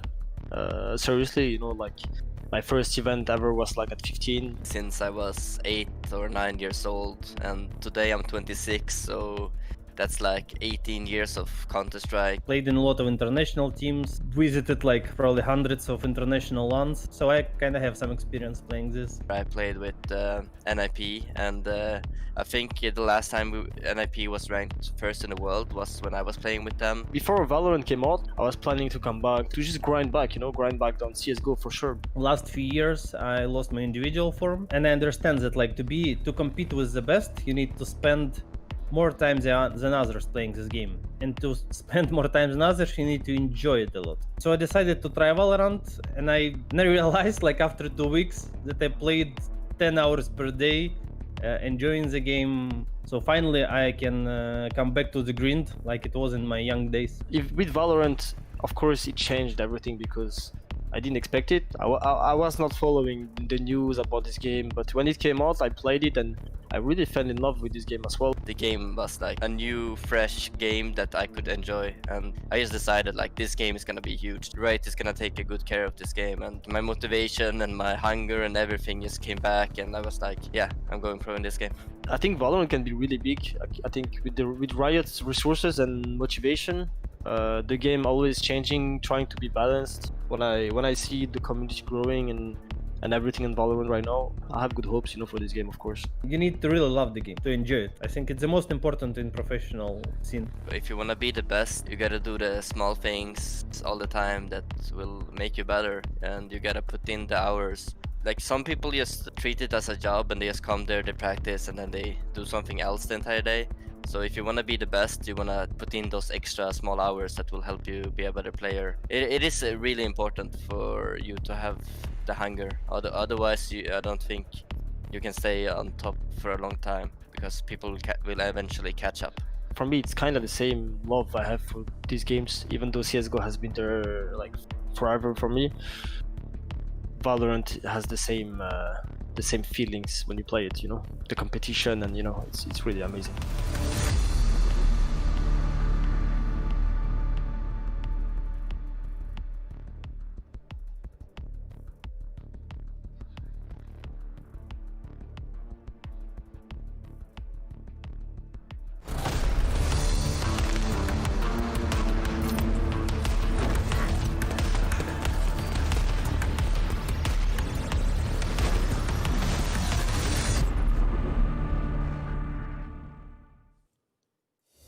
A huge showing from FPX sees them steal Liquid's map pick of Split. They'll be going into map number 2 with the advantage, and Liquid will have to give it every last drop to prevent themselves from spilling into that lower bracket against NIP.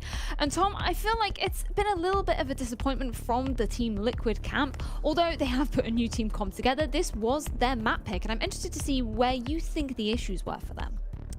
Yeah, I think a lot of this came down to both teams were sort of trying to be proactive on the defensive side, which I really like. I don't think the Liquid necessarily did anything wrong with how they actually tried to set up for the rounds. Obviously, their comp is meant for a more attacking style of play, so they had to almost start attacking in these sort of rounds. The problem is, on their attack, they never really got anything done, and with the start that we saw out from Angel, like even just the comfort you can see coming out from him on his own agent. This orbital strike is one that we've seen before, but it's so filthy, and he just knew the timing. He heard the push, hits it right at the right spot, and there's absolutely nothing they can do in this sort of moment. Yeah, I know that you, Mitch, you were talking about how important utility can be in this game, and I feel like that was exemplified so many times in this match. Yeah, so the issue for me, I just want to clear something up, because I'm sure there's going to be a lot of people. I just took a quick glimpse. That's the most. Yep, Dean had it for me. Dean had the worst mix-up of words ever. I'm just beating him. Nice.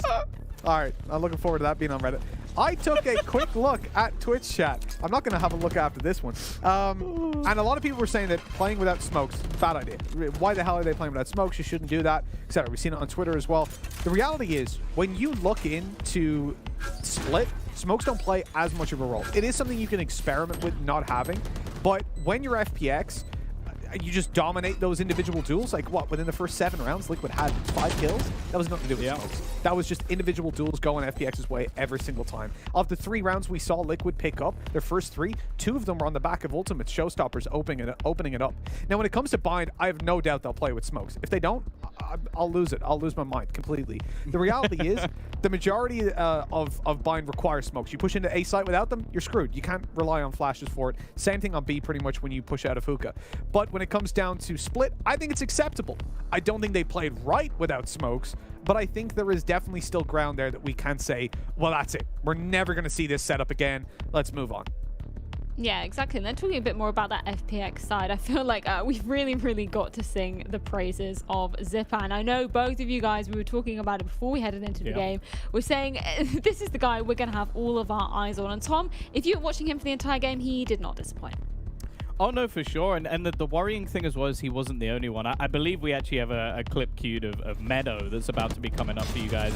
And this is sort of like the filthy sort of things that we saw. This is the Zipan one. I think the Meadow one will be coming up just after. But, like, he was able to get away with so much on, like, these aggressive positions. But the terrifying thing is how good we see these different players playing on an individual level, and then the combinations. Like, some of the utility rounds, like this one, for example, where you have not only the Molotovs, but also the paint shells just falling in after plants. They were so effective with all their utility, and I think the thing that impressed me most is basically when we talk about that defensive side, I said at the beginning, I spoke to Doombros, and their plan is to try and retake space midway through the round. And now, as a concept, that's fantastic, of course. Like, if you can take map control away once you've already given it up, that's really impressive.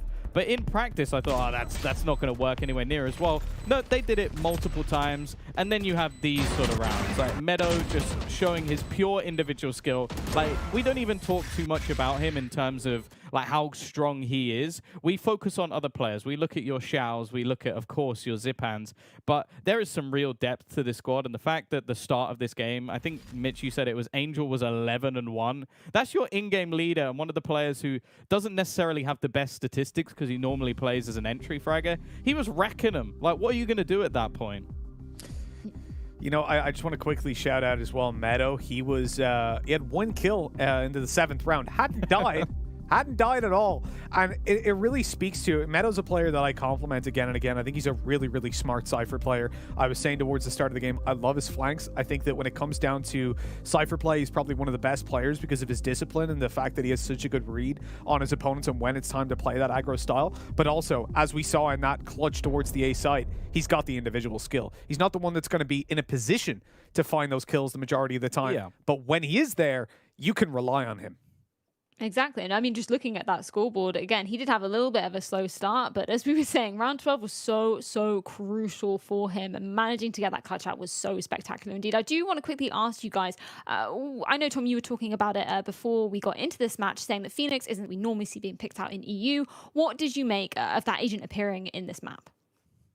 I'll be honest, I wasn't overly impressed. I'm not sure if it's whether or not just Link had a particularly bad game, but I can't really think of too many moments where he was like sort of entry fragger, or at least successfully, which is basically the crux of that agent. Like, the whole point is for you to use your ultimate to run it back to try and get you into positions. And I particularly remember around early on where they tried to fake things out with the lockdown on the other side of the map. They popped this ultimate, and I think we even see it in one of the clips with Zipan just wrecking them using the showstopper. It's like there should have been opportunities there if you throw that many ultimates into a round, and if you still lose that round, I think there was either 3 or 4 players still alive for FPX. That is a huge failure. And they went in on the attacking side, basically going to go, okay, we need 5-6 rounds. Like, that's the goal if you're running that offensive a comp. And if you only get away with 3, and as Mitch mentioned, it was based off showstoppers, well, you don't need that Phoenix anymore. You could have thrown something else into the mix. Well, of course, we're going to see if Liquid continue to pick out that Phoenix in our next map of the series. We're going to head to a quick break, but when we are back, it's a map number 2 of FPX versus Liquid.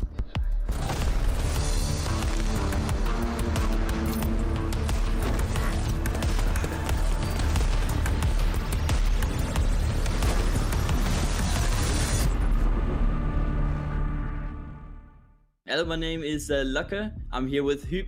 We are from Team Ninjas in Pyjamas. And today we're going to play Signature Shoutout. And the rules are we have 60 seconds to guess different voice lines that the other guy reads out. Are you ready, Huub? I am ready, bro. Let's go. I stood over so many corpses. A few more does not matter. Reyna? Oh yeah, sure. Yes, it's me. Autographs will survive, yeah? Yes. Phoenix? Yes, exactly. This bow has taken men and beasts alike. I have found there's little difference. Sova? Yeah, we treat this like any other job. No more, no less. Bridge? Yeah. Ooh. I would make fun of the dumb faces, but they're us. We look stupid. What? I have no idea. Pass. Okay. If I must live in this nightmare, my enemies might as well join me. Oh man. Yeah. Look at me, know that I'm by your side. Sage? Yeah, it is. I drain the life from our prey. That's all they're good for. Reyna? Yeah. When I'm done, there'll be nothing more than ash. When I'm done. Phoenix? Yeah. Pay attention, might learn something. Sova? No. Cypher? No. Who was that? That was a good run. That was Brimstone. Ah. Like all these characters that we never have, you know, it's hard. Are you ready, Lucke? I'm ready. Stand in my way, I dare you. I don't know, Raze? No. Jet? No. Breach? Yeah, Breach. Oh. Think you can keep up? Who am I kidding? Jet. You know? Oh yeah. I am both shield and sword. I don't know, Breach again? No. Brim? No. Cypher? No, I am both shield and sword. Oh, okay, Sage. Yeah, they have no idea how heartless I am. They have no idea how heartless I am? Yeah. Reyna? Yeah, they think I'm an old dog? Hey, I will show them how many tricks I know. Yeah, I'm Brimstone. Wherever they run, I will find them. Easy one. Jet? No. Oh, Cypher. No. Nova. Yes, Sova. Just take a seat, I got this. Race? No. Jet? No. Reyna? No. Who else is there? You want to pass? Yeah, just go next one. I am the beginning, I am the end. Oh, that's Omen. Yeah. My power dot... Okay. And just take a seat, I got this, was Phoenix. But that's hard to find that though. Yeah, you like need to go with playing, my friend. If you want more content like this, please make sure to follow Blast.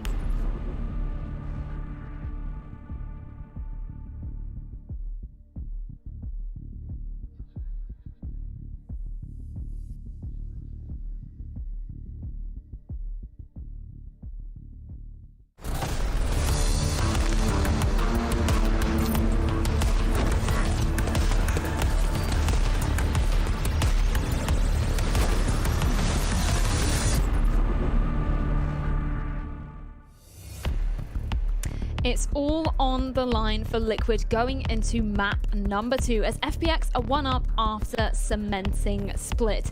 Everything is on the line for both of these teams as they fight to take it one step closer to our championship title and take the lion's share of 50,000 euros prize money. But of course, before we jump into our second map of the series, we have got to find out which agents are going to be in the mix. And we were pretty surprised coming into map number 1, the picks coming out of the Team Liquid side. So Tom, are you expecting there to be a little bit of a shake-up coming into map number 2? I'd be surprised if it's as outlandish as that last map. Like, I think the Bind, especially if you're going to be removing that Sage wall, which has been so effective on the attacking side, like that's most executes you see on the A side have that Sage wall. If you remove that and then you don't run any smokes, you're insane. Like you're insane. Like I just can't accept it on that map. On the last one, as Mitch said, fair enough. Like a lot of the time it's used to slow things down and maybe some takes on the A side. Even then it's still a little bit risky, but on this map I would think that it's kind of mad, but I guess that's how we find all the new metas, is someone tries something mad and then it becomes the norm. Exactly. You know what, if it's going to be one man to do it, it is going to be Sliggy. He has really been pushing for, you know, a lot of these players to be having multiple agents that they're going to be playing out on, but I'm interested to see exactly what he's going to be bringing to the second map. And James as well, I didn't quite manage to get your thoughts in that post-game segment of that composition for Team Liquid. Was it a bit of a disappointment for you to see how it played out? I wouldn't say it's a disappointment because, let's be honest, right there, the pro players, they know what they're doing. They're also going up against FPX, who are a more than capable team when it comes to it. I just feel like they overcommitted for a lot of the aggression they had there, where I could definitely see that just having an Omen in play would have made a little bit more sense, right? Like maybe just take out the Phoenix, put the Omen in, then we could see a bit more logic. It was such a huge curveball from them that it's almost too much of a big change for my liking. So let's see what they're going to bring us this time around. Exactly. Indeed, we're going to see the agent picks be being played out on our screens here. Mitch, what are you expecting for FPX to start off with? I'm expecting the same comp they've ran with the last 5 times they've played on Bind. Obviously, you're looking at the Raze, the Brim. I'm guessing this is a Breach as well coming through for Shadow, and this will be just the completely normal setup that FPX have got. Now, Liquid, they've got to go out of their comfort zone, you'd imagine, because typically they're going to be playing with the Sage, and immediately you're seeing Cryptix coming in with the Killjoy, so that's a change right away. Interesting stuff indeed. Obviously, Link picking up at Sova. Eccles will be going with Breach. Tom, is this, I mean, it's a little bit different as Mitch was saying, but what are you thinking for this competition coming into second map? Well, we still don't see any smoke, so that they are sticking with it. This is going to be the strategy. I guess the whole idea will be that the Blaze wall coming out from Scream will act as like a smoke shield, I guess you could say. It's still very, very risky on this map especially. I'm not particularly a fan, although the idea of Scream playing Phoenix actually excites me more than most things in this game, because he is someone who plays a very individualistic style of play. So if he can now set himself up, play that pure entry fragger role, something like we've seen from from Sub Rosa over in North America. I think that could be something that is very successful. The only worry for me is, as said, if you don't have any smokes to cover off all the angles, that basically means Scream's going to have to headshot everybody all at the same time. Well, you know what, Tom? We do talk about his one tap. So if any man's going to do it, it is going to be Scream. And with that, we're not going to wait a moment longer to be getting into the action. It's map number 2. James and Mitch, take it away. It is a map number 2, and already FPX, they gained the advantage, taking split away from Liquid. Mitch, we've just seen the agent picks, and my face was pretty much wide-eyed and a bit confused for most of that, because on Bind is such a big map. Like, I can't see you attacking and getting onto the A site without a good amount of smokes. I'm willing to be proven wrong by my British boys on Liquid with a bit of Scream in the mix, but that Scream is going to have to be large and in charge from start to finish and delivering on a level even Scream I haven't seen from him, you know? Like, I've got to be shown something absolutely amazing, something phenomenal from Liquid here, because this is a solid map for FPX, and this needs to be a curveball from Liquid that catches them off guard. For me, they need to dominate defensive side. When they come to the attack with those no smokes, I pity them. I don't want to be them at all. Oh, nice no. flash around. Scream's not pursuing it too aggressively, and he ends up taking quite a bit of damage for it. Falling back, lobbing himself a molly down so he can get himself healed up, and he's going to manage to pick up the Ghost. Well, the other Ghost. He's happy. Got some backup ammo. And still poking around, looking for a fight in there. Yeah, Scream knows he wants to try and even up those numbers. Turret's going to be taken down already. Liquid already losing a man as well. 5v4, still a minute on the clock, and FPX don't actually have to commit to anything right now. Look where the spike is. Dead bang in the middle of the 2 sites. And they've split the players 2-2, right? They've not decided to say, okay, we just keep one player on B and rotate on over just yet. Their hand has not been forced. Link with a shorty looks to try and get some damage done up close and personal, but again, you got to get around the smokes that could be deployed at the same time as well. Angel going straight in for that old orb. Eccles trying to force him off it, but realistically, you're not even going to get a kill off the back of it anyway, so it doesn't even matter. They jump into the teleporter. It looks like it's going to be an A hit as well. And well, FPX, they're fully ready for it, but I'm glad to see Liquid already rotating. Yeah, they're fully stacked up on this site, ready for the hit to come through. Got a shorty up close, already been given away. Now there's no way they move towards Link. They're going to just leave him unchecked. The flash went through, but it's only to distract him and stop him going for a flank. You're going to get that spike planted. Cryptic's trying to get around there, deal some damage. He's got the opportunity, but he can't deliver the shots. The flash around just to fully deny them or try to. Time was almost an issue there. It almost cost them the round, but it doesn't look like it's going to be too much trouble closing this one out. I'm all down for Angel and his slow plays here, Mitch, but that was a little bit too slow. If that spike had been taken out, we could have been seeing Liquid getting around that they almost had no business winning. But it will go the way of FPX. It is a pretty clean round. It is a slow and steady. It's what we see from him, like selling the super fakes back and forth over and over again. For Liquid here, pissed around, not going their way. They've got to keep their heads up high. They've got to stay strong and confident in this one, because they cannot allow a repeat of the first map to go again against them. I'm just trying to think, Mitch, like, what do you do on your defensive side with what they've got here? Like, defensive side, yeah, okay, we can see how Killjoy is going to work out. The Ray's always a staple. Same with Link on the Sova, but this Phoenix, are you trying to throw some aggression their way where they can just sit back and wait for you? Well, you can already see it with the aggressive control over towards bathrooms that they're attempting. It's definitely something they're seeking semi-actively, but the question really is this kind of comp... Look, the reality is in this kind of comp, you were looking for heads-up aim duels again. It's the same as what we saw on the previous. Having no smokes on the defensive side isn't the end of the world. On the attacking side, that is a big problem. That is a massive problem for them, for sure. I really don't know. I want to see what their approach is. I'm thinking, like, Scream's wall can't reach all the way over to the APC, so they can still see you from heaven when you push A. So how are they going to aim through there? I really don't know. Ooh. Well, that's a good one to kick things off with. No weapons going to be picked up, though, for Scream. Just an opening kill, which is great. Meadow hanging on. The rest of the push might be coming through pretty soon from FPX, as Cryptic is trying to dance around them for now. The Meadow's hoping more aggression might be thrown his way before he wants to push on it. Nicely done by Shadows. He just continues to push in. Kill's going to go the way of FPX, but still Liquid have a chance in it, especially with Soulcast with a Spectre in his hand. Until that happens, Zipan's ready and waiting for it. Now we're all on Link. He's up on the Sova. He does have a judge in hand, and well, he might be able to get some kills done at least. But picking up this round, there's a whole different kettle of fish.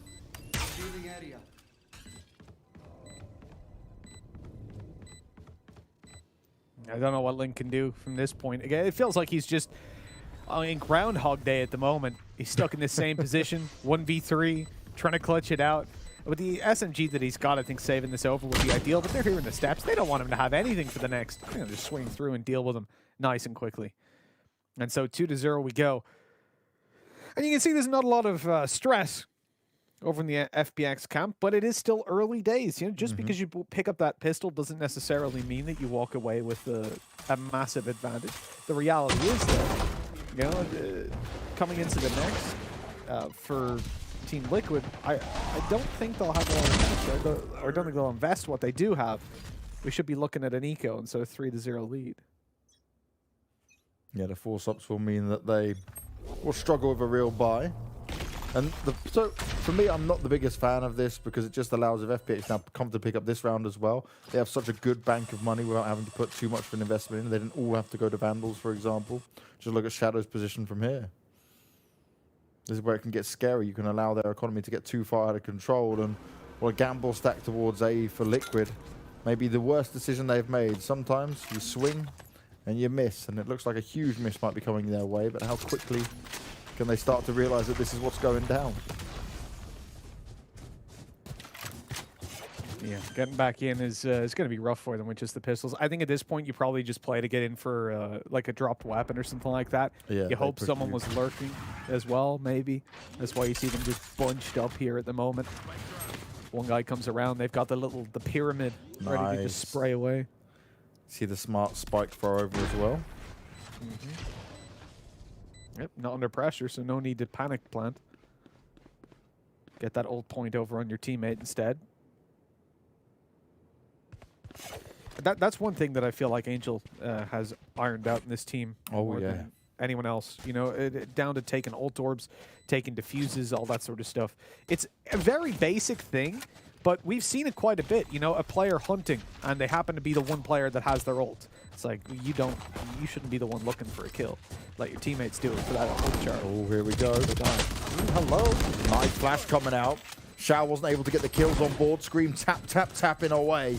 Eventually he goes down, and it's pretty much dealt with. Soulcast is just going to get the hell out of there. The third round secured. Only 2 weapons taken out of the hands of the FPX team. But like I said, it's not really any worry for them. They've got money. They're very comfortable right now. They can all stack up on whatever they want.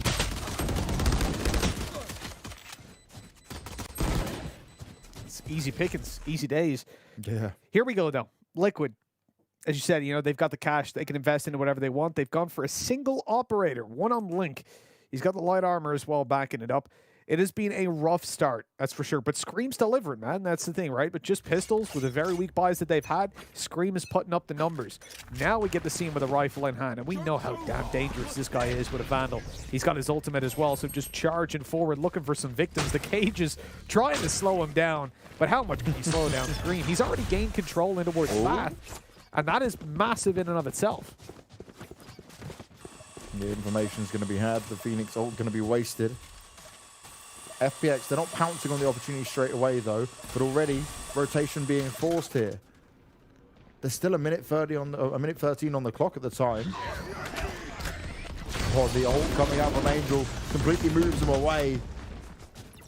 Isn't going to touch anyone just yet. They've got site control, but is it going to be enough? Especially with this rotation coming through. Scream's just popping heads. He's straight up doming them, able to heal himself back up as well, so he's still well within the fight. How much more can he get done, though?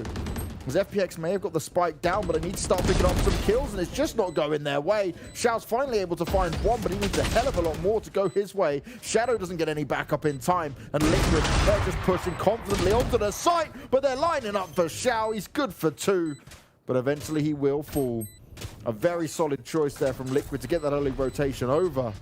And actually, I'm a bit confused from FPX committing so heavily just off the back of that Phoenix ult being popped. It is odd, isn't it? Yeah. No, not at all. Those shots. What did I say before, Bing? What did I say? The Bulldog, it feels like the best gun in this game. Just feels so damn good to use. When you In make those Xiao's kind of hands, shots yeah. connect. In ours, maybe Yeah. not. I wish I could do it, but I'll take just watching him. I had my hand on my mouse during it. It's as close as I'll ever get. I'm just imagining you sat there like, I can do this. I know this It's like, work. you know, Assassin's Creed, the whole like bleeding effect. So the character, the guy in the real world that's in the Animus, Yep. he then comes out of it and he has his ancestors' skills. He's learned them. That's what I'm trying to do when I'm casting. I've got my hand on my keyboard and mouse, and I'm like, all right, if I just watch Scream enough, I'll basically become him. He's easy like that, you know? We need to put "Don't try this at home" labeled directly on the stream right now. This will not make you better, unfortunately. Oh. That If sudden only that would help. realization. You're just like, oh, I wish. I really wish. But that's why we love to commentate these guys and cover their games, because at moments like that, Xiao trying to do his best to lock it down. But Liquid finally picking up a round is actually key. And it wasn't really off the back of the Phoenix ult being used, but more just the decision-making by FPX off the back of it all. It being thrown out towards them and them heavily committing towards B. Now it's on Liquid to just hold strong. And well, we've seen them in many awkward situations where they've struggled on bind. Could they have found a solution that we weren't aware of? So Rolf going to be dropped. Not going to connect up with anyone just yet. Scream wants to play off the flash. Oh, he's going to be very careful. Angel ready and waiting for him. Xiao picked up Link. The ult worked out for him. Cryptic's good for one. Needs to lock it down some more, but it's not going to work out. Meadow on the Cypher ult. Positions are going to be revealed. And in this 4v2, Liquid might decide just to back away, hold on to their weapons, and stay out of trouble here. The Soulcast, he's on the hunt to try and find the operator, but he can't quite find it. It was hidden in the smoke. He manages to grab it, but will he even be able to escape? They don't seem to be able to want to hunt him just yet, but he's being oh so cautious, and rightly so. You know, when you come up against FPX's attacking side, this is something that we've complimented a million times over before this patch came through. That's when they were running the Breach and the Brimstone. This map, as I said, this is the exact same composition. If you're FPX, this update has just... It's like winning the lottery without even buying a ticket. Like, they've just walked in, they're constantly playing this comp, and then Riot are like, hey, you guys want to be number 1 instead of number 2? Yeah. We got you. We got you. We're bored of G2 winning everything as well. No, we'll have to wait and see if that's actually going to happen, because, you know, G2 doing G2 things. Yeah, the reality is, when you look at the positions that you've got over, or the agent comp even, that you've got over on FPX, they've got intel on Sova. They've got the ability to flash through constantly on Breach, so their pushes are already strong. You've got Brimstone to make, again, those fast, blitzy plays. 3 smokes down, you're in the site before they even know what's happening. The one guy that maybe has an angle around those smokes, he's flashed 3 times. He hasn't got a clue where he is. Then you've got Raze, who can deal so much damage. We've seen it from Xiao a million times. And then a very smart Cypher player. I mean, everything about FPX right now is just a well-oiled machine, and it's set up for success. I love their comp. I love the way they've been playing, and that's a week ago before this update came out. Then you look at Team Liquid. This is experimental, a team that's trying to find their identity in the game, as we said, so it is definitely understandable that they're going for this kind of play. But I need to see success from them, because so far it's been underwhelming. Scream trying to find a way to potentially get a kill. He's got the backup of Soulcast, but how much can it really help him? They're just going to escape and leave the bathrooms, allow FPX to have the control. But FPX not looking to push on anything just yet. 50 seconds on the clock, and again, with this attack inside of theirs, they're running the clock down. But then every now and again, they'll just explode and push into the site. This time, oh, Link able to get the refrag in, and that's exactly what they would have wanted. But they need to do a bit more damage off the back of this. Great work there as Xiao's all going to fall as well. That means they've got B long secure. They look straight up into Hooker as well. And if Zipan can't get anything done, Liquid will be in a position to get a second round finally.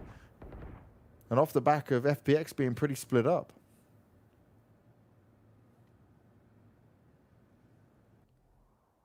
Spread thin, that's for sure, but they're trying to group up. 14 seconds left, though. There's no time to get in here. Not at all. Spike's being dropped. It's over at this point. Round's already gone, and one kill will seal it. As Eccles goes out for the final, putting it 4-2, and leaving Liquid in a position where, okay, they've got the round. They can feel happy off that. A couple duels go their way, and they're connecting it. Now again, down to consistency. Let's see it again and again. Because FPX are a damn dangerous team. and winning the opening duel, it's not all too often you'll see them fall apart like that. Yeah, it's one of these weird things, right, where I come back and look at this and I'm thinking, Angel, are you just keeping track of the time, you know? Like, this last-minute dash towards B when things didn't go well, maybe you should have thought about that just a few moments ago, like maybe when you got the initial takedown after the refrag came in from the operator. That's the time where you really want to be making a decision. Oh, aggression being shown here. Oh, Zipan! Oh, you naughty boy. Scream thinks he's got a chance to just run on out and cause some problems. It's not going to happen. He's popped his ult, but Meadows there ready and waiting. The ult may be used, but it's not going to get any kills for him. Zipan's pushing on forward. He's looking to do some more damage. Link's using his Sova ult, and, well, he is actually going to find the tags in there. And does get the frag on Zipan as well. Still a chance for Liquid, but it's going to have to be perfect on how they try to retake this site.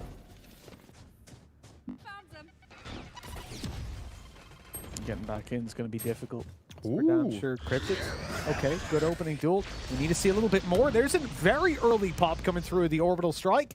That could be a mistake. No kill connected on the back of it. There's still plenty of time left to get back in for Liquid. The spike only just now going down. I mean, they heavy committed to getting it in play. Now they've got to win the duels. Problem is as well, with the position that they've already got, there you go. Lockdown comes into effect, and this is where things can be very, very difficult to deal with. Getting back in here, because you've got to leave as FPX, and this is where an orbital strike could be perfect, but Shadow, how is he alive? He's dodging the shots, eventually dealt with. They haven't managed to detain anyone. One on Long and one in Hookah, and the time is quite low. They need these kills quickly over on the Liquid side. Angel spotted, but he makes it around the corner.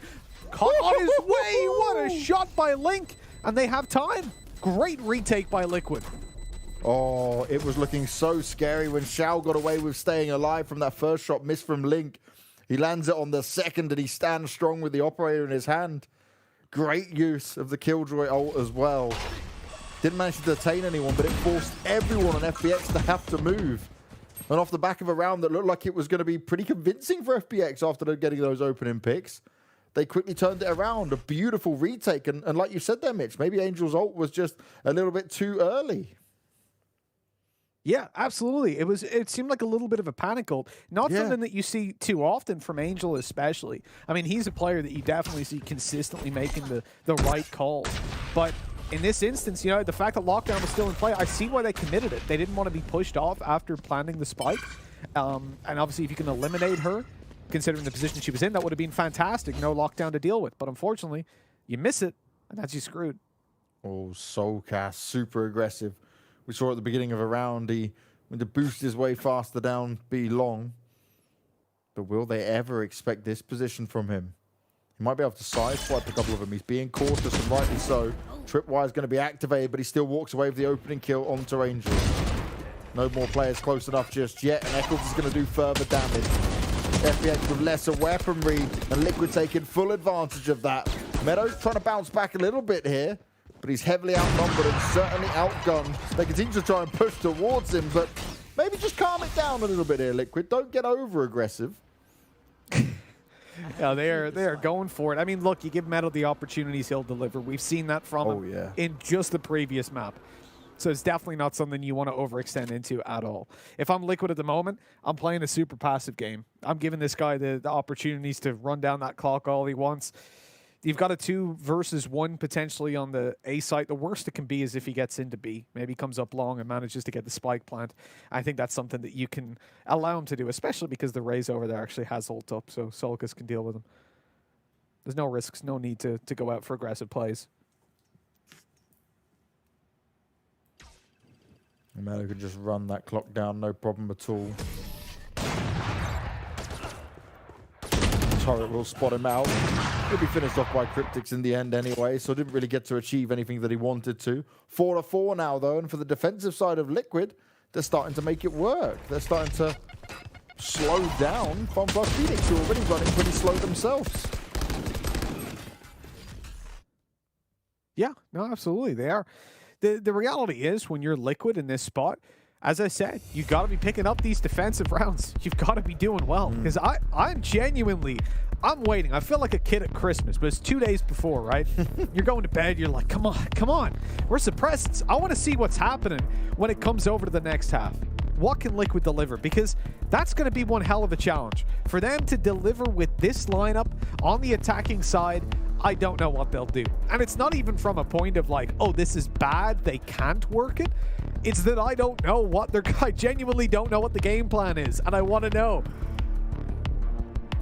Well, that game plan, right, is going to be something that we've not seen before. It's a new mix. It's something they've obviously been working on. It's something that Eccles wanted to surprise us with, and maybe it's going to surprise FPX here on their map pick.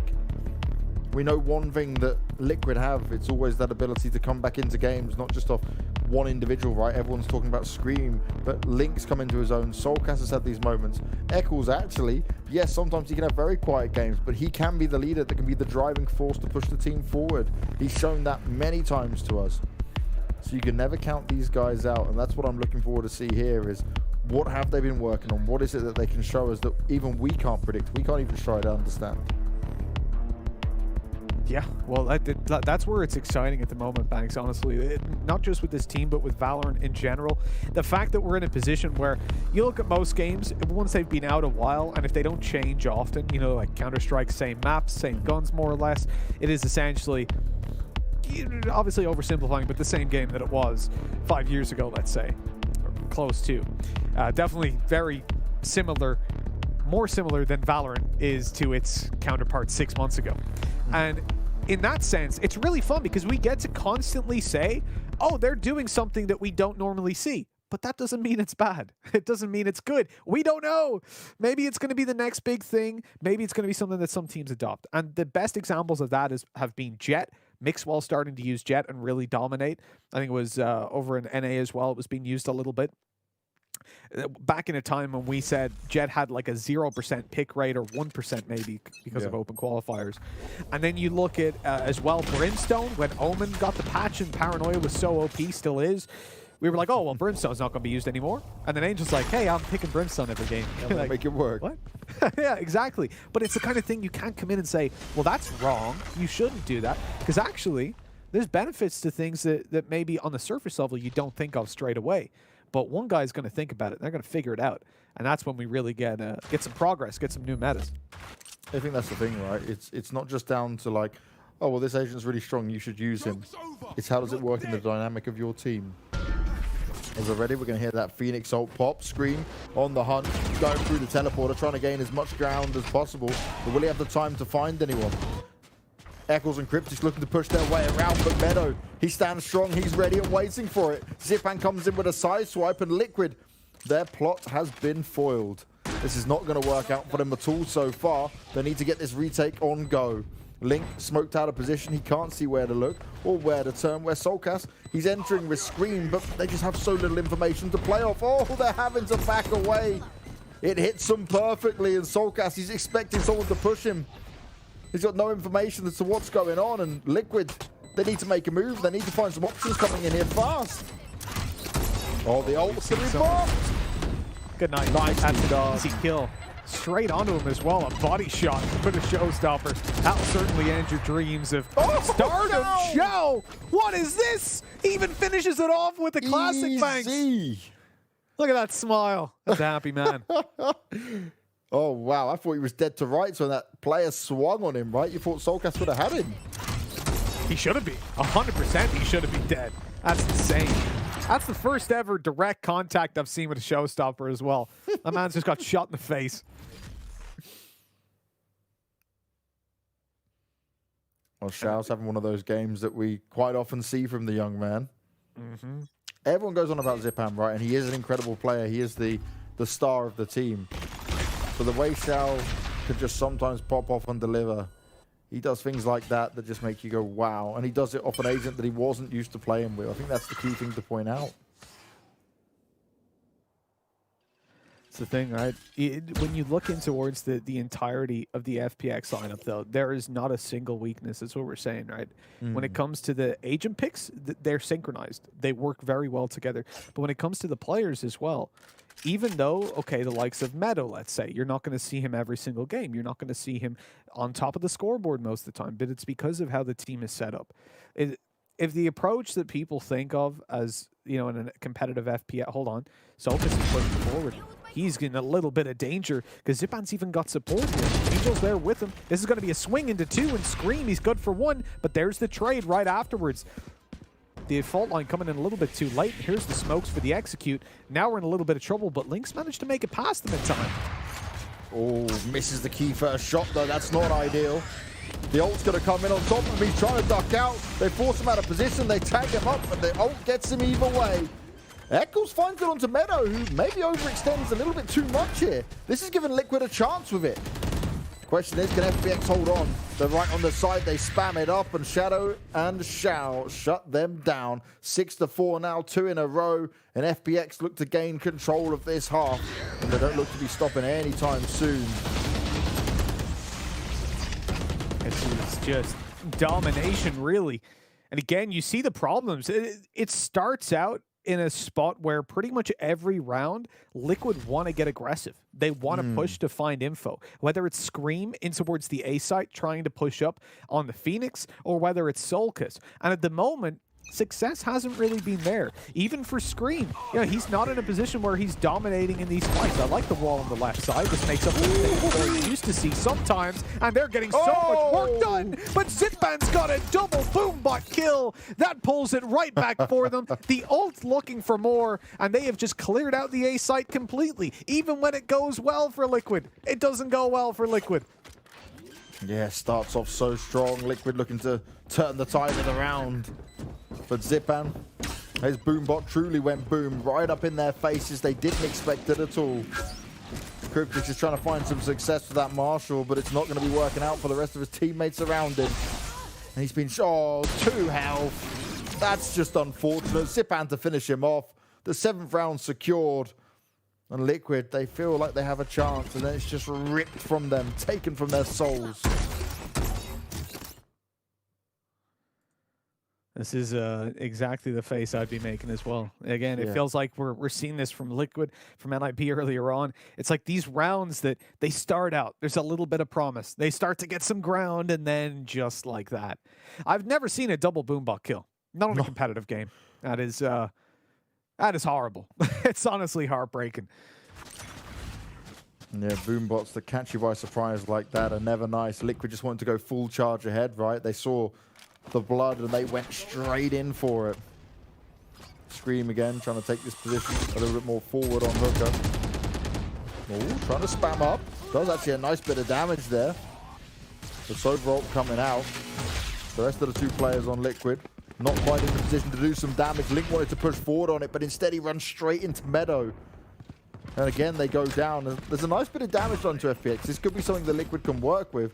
But again, straight out of it, they haven't got the numbers advantage, and Cryptix himself is taking some damage.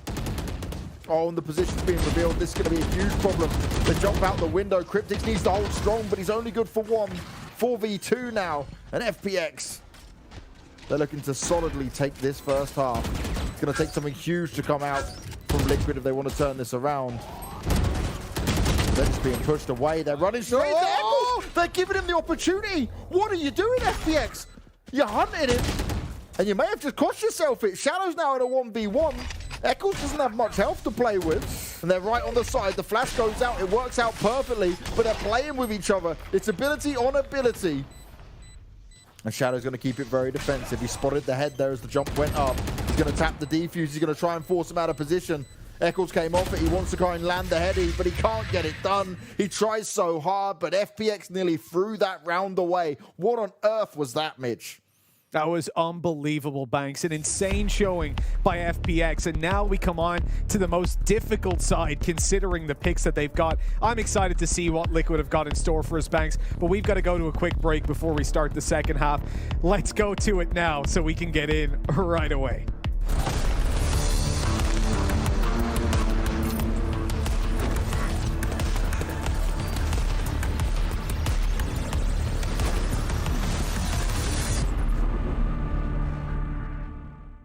Hello, my name is Lucke. I'm here with Huub.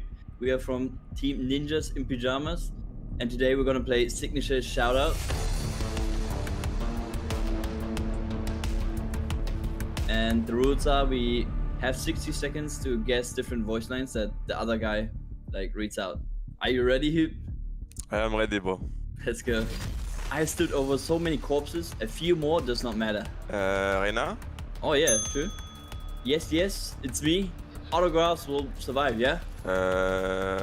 Yes, yes. Phoenix? Yes, exactly. This bow has taken men and beasts alike. I have found there's little difference. Sova? Yeah, we treat this like any other job. No more, no less. Breach? Yeah. Ooh. I would make fun of the dumb faces, but they're us. We look stupid. What? I have no idea. Pass. Okay, okay. If I must live in this nightmare, my enemies might as well join me. Oh man. Yeah. Look at me, know that I'm by your side. Sage? Yeah, it is. I drain the life from our prey. That's all they're good for. Reyna? Yeah. When I'm done, there'll be nothing more than ash. When I'm done. Phoenix? Yeah. Pay attention, might learn something. Sova? No. Cypher? No. Who was that? That was a good run. That was Brimstone. Ah. Like all these characters that like we never have, you know, it's hard. Are you ready, Locker? I'm ready. Stand in my way, I dare you. I don't know, Raze? No. Jet? No. Breach? Yeah, Breach. Oh. Think you can keep up? Who am I kidding? Jet. You know? Oh yeah. I am both shield and sword. I don't know, Breach again? No. Brim? No. Cypher? No, I am both shield and sword. Oh, okay, Sage. Yeah, they have no idea how earthless I am. They have no idea how hard this I am? Yeah. Reyna? Yeah, they think I'm an old dog? Hey, I will show them how many tricks I know. Yeah, I'm Brimstone. Wherever they run, I will find them. Easy one. Jet? No! Oh, Cypher. No! Nova. Yes, Sova. Just take a seat, I got this. Raze? No. Jet? No. Reyna? No. Who else is there? You want to pass? Yeah, just go next one. I am the beginning, I am the end. Oh, that's Omen. Yeah. My power dot... Okay. And just take a seat, I got this was Phoenix. But that's hard to find that though. Yeah, you Like need to go with playing, my friend. If you want more content like this, please make sure to follow Blast.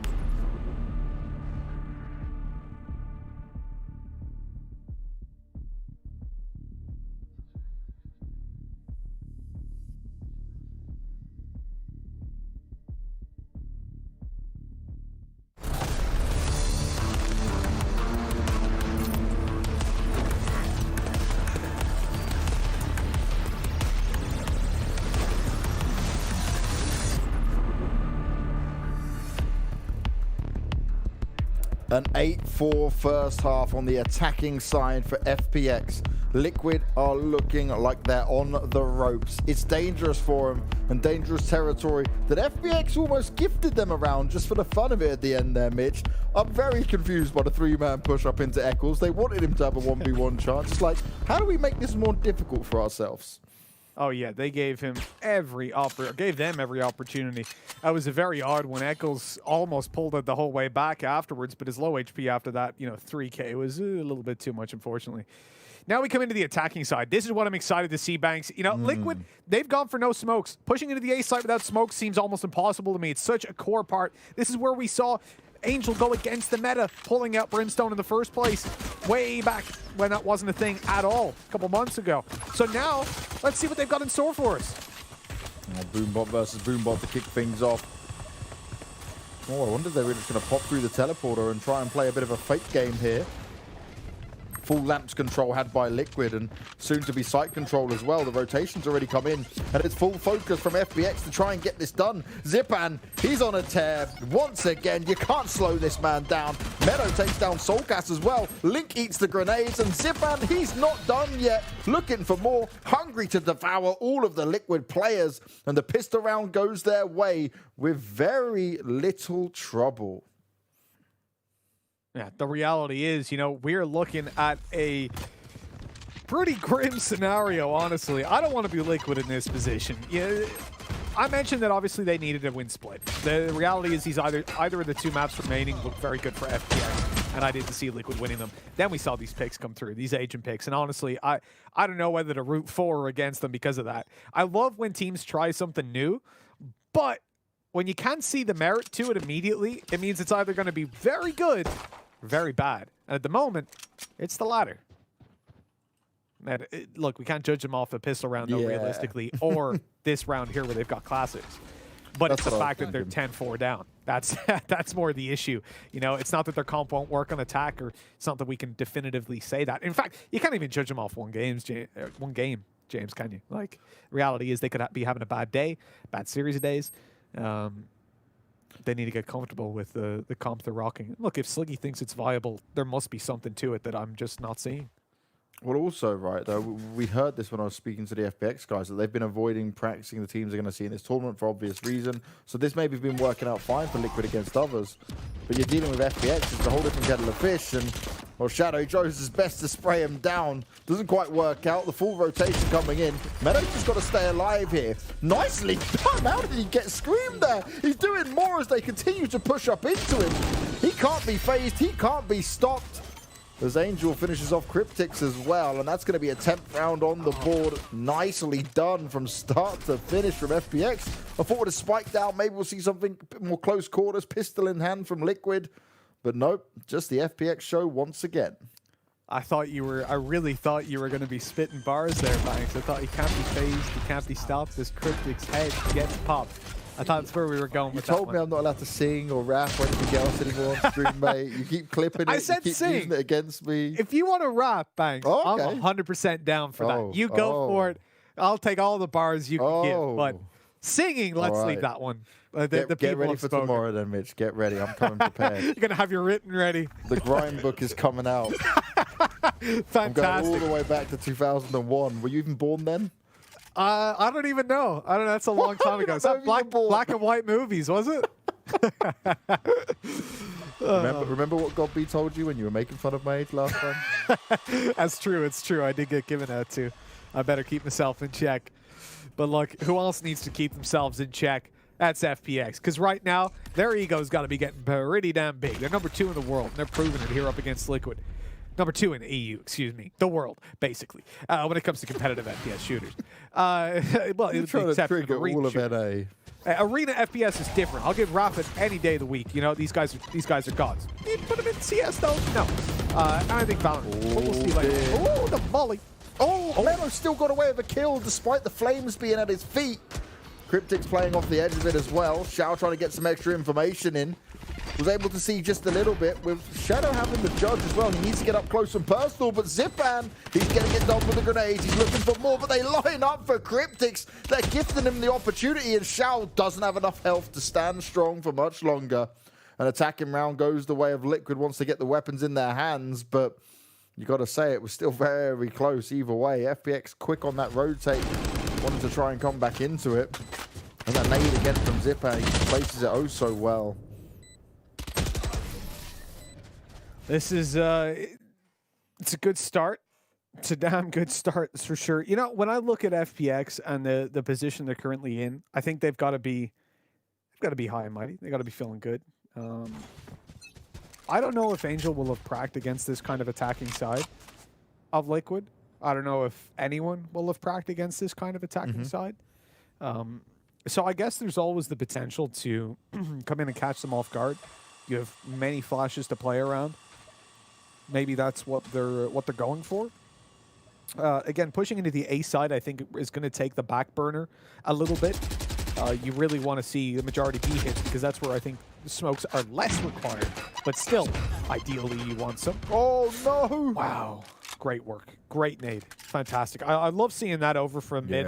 And there's already 3 players towards the B side. And they're toying with the idea of getting that extra rotate through. The Killjoy being deployed, but Meadow doesn't matter for him. He's going to look to do some more damage before they get detained. More damage coming in. The ult's up as well. Great work. And is it enough? That's the question. Zipan tries to come on the flank, but Link ready and waiting for it. He's fully prepared. And now we're in a 2 versus 2. Actually, a good opportunity here. Liquid want to try and get their skates on. The spike position is actually not ideal for him. That's not going to work out.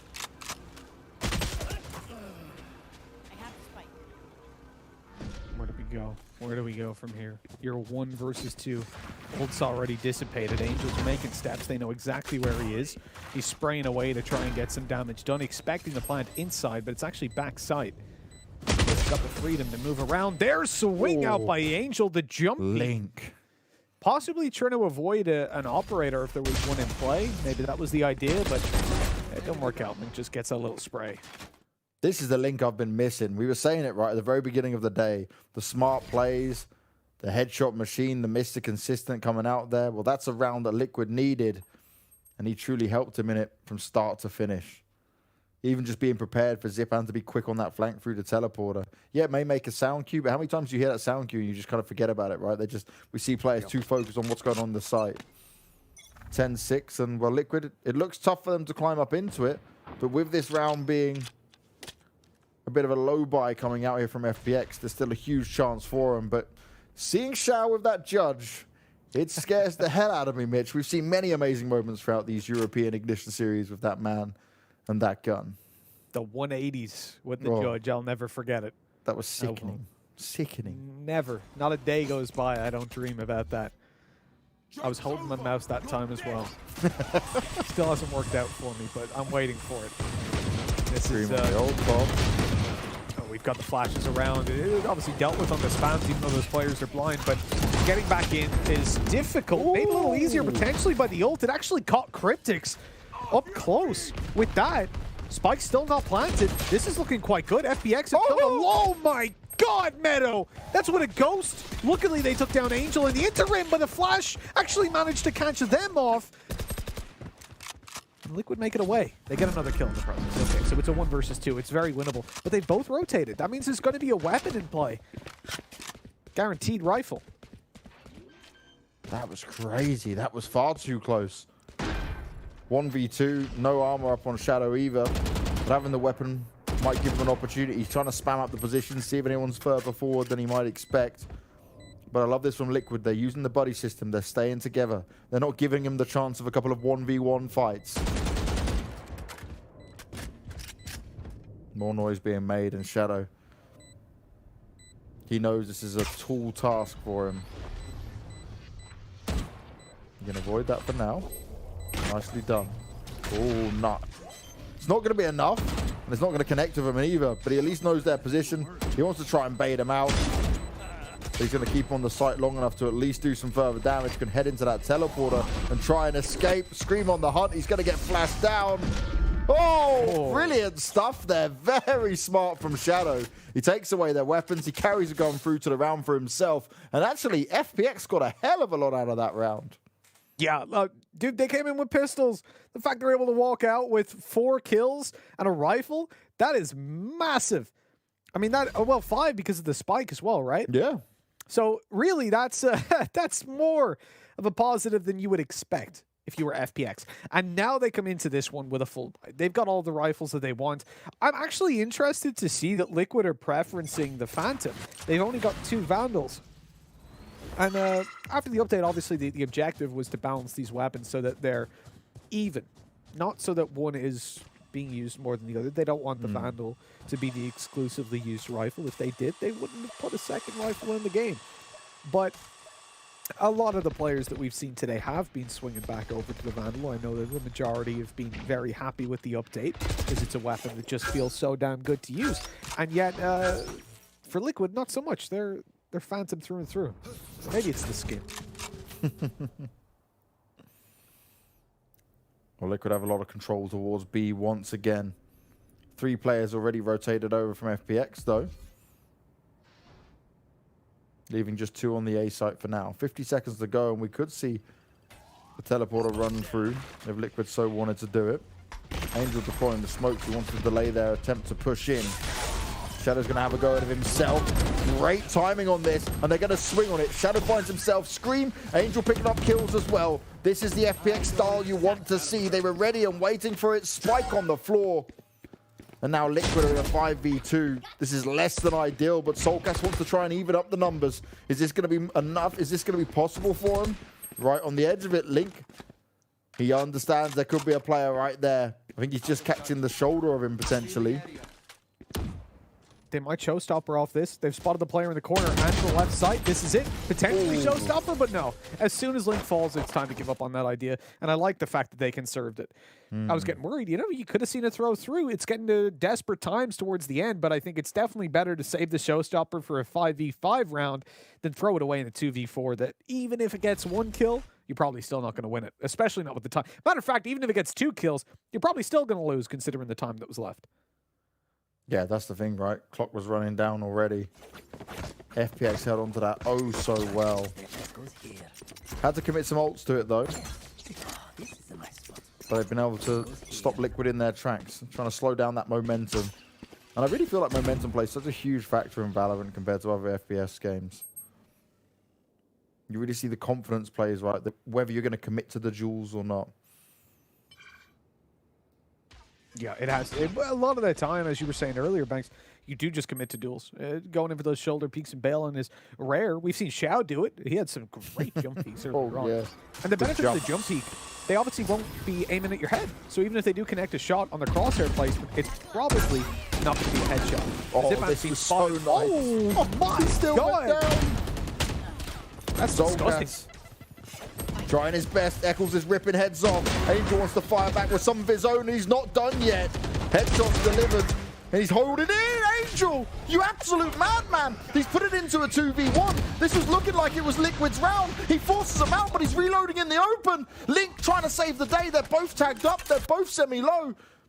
Liquid in to try and bait out the move, and nicely done. What an absolute beautiful headshot delivered on Shadow. That was so back and forth. It looked like it was Liquid's and Angel. He was going into lockdown mode, but he just made the wrong call at the end. It's this bit. This is perfect. And then he's like, okay, I'm going to get away with that one. And this is the bit that it's just an error. He goes in with the ult, and we don't quite see it, but what he does afterwards is pokes out, but then he's reloading in the open. That's the problem, right? It was that small play. And again, of all the players, I don't expect it from Angel. This guy is so smart. He's on the ball with his decision making. I'd say himself and Scream are probably the ones on the server that you expect the most of, in that sense that they don't overextend, they don't give back advantages whenever they found them. And here we see that cost them potentially match point. I mean, when it was in the 2v1, they could have even allowed the plant just to group up. Hugely smart decision at the end there, though.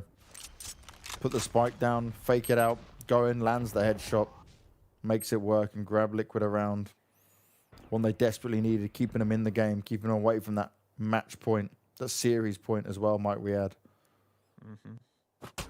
And, just one quick addition to that, Banks, as well, and it's something that you brought up actually a little while ago, I think at the Allied event, was that it's very easy to criticize those kind of plays. It's very easy to sit here and go, oh, you should never have peeked that way. Well, we could have said that about the third kill that he got, and yet he got it. And so he's an animal. And it's these kind of things where, like, yeah, statistically, 1v3 you should save, but if you get the 1v3, you're God. It's unfortunate that they didn't get it.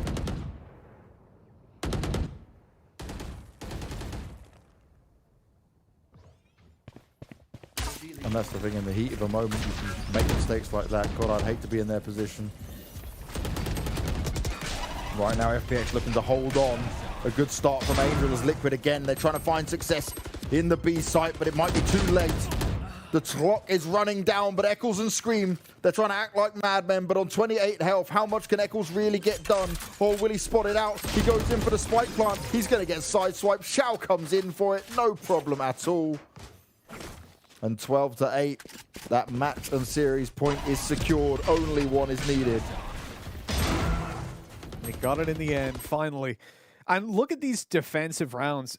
Again, all these angles are wide open, Banks. You can blind the players and push them off for just a second. But once those flashes fade, you are in the open. And you have to win the duels. And this is something that I feel like Liquid have... I said this in the start of the game. They've not set themselves up well for these attacking rounds. They put themselves in a spot where you have to win your duels. And if you're not, if those fights aren't going your way, if your opponents are hitting the shots, well, you don't have anything to fall back on, really. They're trying to rely on that superior aim, and, well, a lot of their players do have it. Right now, against a team like FPX, it's just not working out.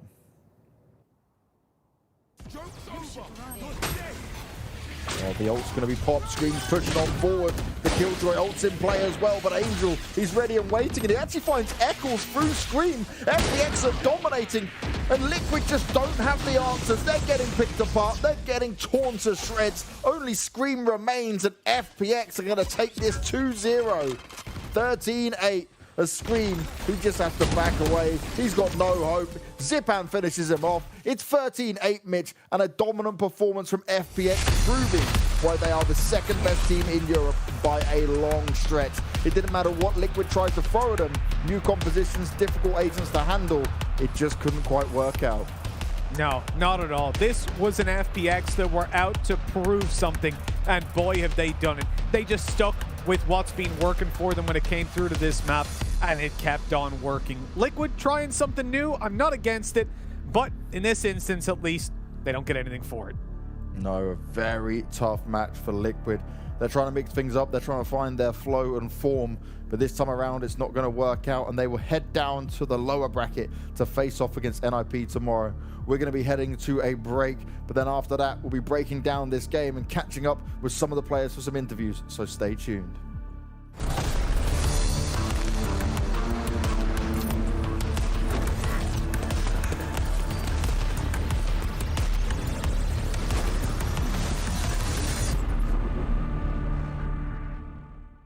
But I have no idea where it is, man.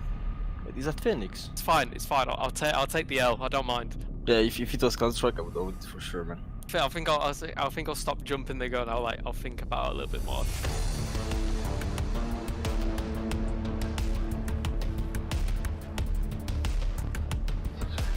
I feel like I've got a good map knowledge. I should. I fly around the maps every day on practice, so I'll be pretty disappointed if I don't. I reckon I'll beat Scream. I feel like there's this thing on every map, man. That's Haven. I like this kind of, to aim, to practice your aim. That's Haven in the Defender spawn, I'm pretty sure. No, this is not in my mind right now, man. Yeah, I'll lock in Haven, I'll lock in Defender spawn to the left. Oh, actually, I will say Haven. I will say Haven. Like the defense, spawn, I was right. I knew it. I was a bit worried there for a second. I had no idea for this one. I'm just gonna go off my instincts every time. That's definitely bind. It's not split. I want to say like towards A short. And once again, I have no idea. It's hard, man. This game is hard, man. Attacker side of A short on bind. I think I'll go for bind. In the area where like there's a bathroom, that's it. I mean, there's the TP. But that's not the answer, man. Oh, in the back of my head somewhere, it's like that's on bind, like in this position, and I'm just going with the flow. Okay, this has to be split. I recognize the texture. That's on split. Attackers spawn to the right. I'm really confident. I'll lock that in straight away, I think. It's split for sure. I'm pretty sure about that, man. Yeah, color scheme, giving it away. I feel like I've seen this poster before. Like all that metal is like all of a split on the white walls. Let me say A side on split, like on catwalk. 100%. I'll lock that in. Yeah. That's not on catwalk, man. Elbow. This is elbow. Oh. Yeah, I've never looked up there on elbow before. I wouldn't know. Okay, this is easy, man. Can I get it straight away also? It's Ascent on top mid. That's my answer. Yeah. That's Ascent top middle. Well, when you think you know. Like I'm confident on it, so I knew it. I think there's only one map where there's a tank. It's bind. I'll definitely say bind.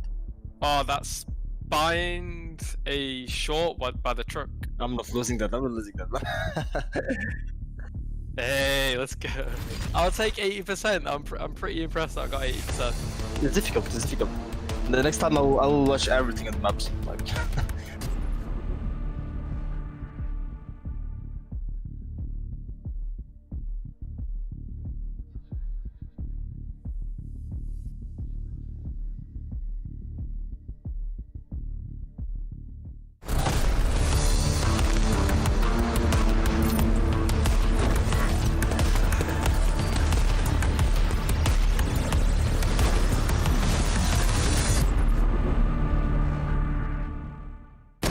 Flashing. They push short left. One more. Push nice. Still right? Yeah, still right. Why did he do that? We're not Maybe even playing. they wanted to catch Shadow there alone, you know. But he had friends with him. Try as they might to claw it back. Unfortunately for Liquid, it was too little too late. We see FPX take bind to secure the series 2-0. Liquid will be falling into that lower bracket tomorrow to fight for their tournament life against NIP. But FPX, on the other hand, they are taking one step closer to that championship title. And James, as you were saying, Angel's men are here to prove that they are here to stay as the second best team in EU. Yeah, and they're looking to prove a point that they could be potentially the best team in EU. That'll be the exciting game that we'll all look forward to tomorrow. But looking at this game, again, I'm just impressed with FPX. It doesn't matter what teams throw them. It doesn't matter what agent composition we see from Liquid. They may try and throw a wild curveball out there. FPX won't be phased. Well, speaking of that team composition, I believe we have a link on the line for an interview. Thank you so much for taking the time to join us, man. Commiserations on that loss for you guys. I do want to ask about the agent picks that we were coming in with, though, because we were suitably impressed to see you guys, you know, pushing the boat out and trying some new compositions. What do you think didn't work so well for you guys with those comps?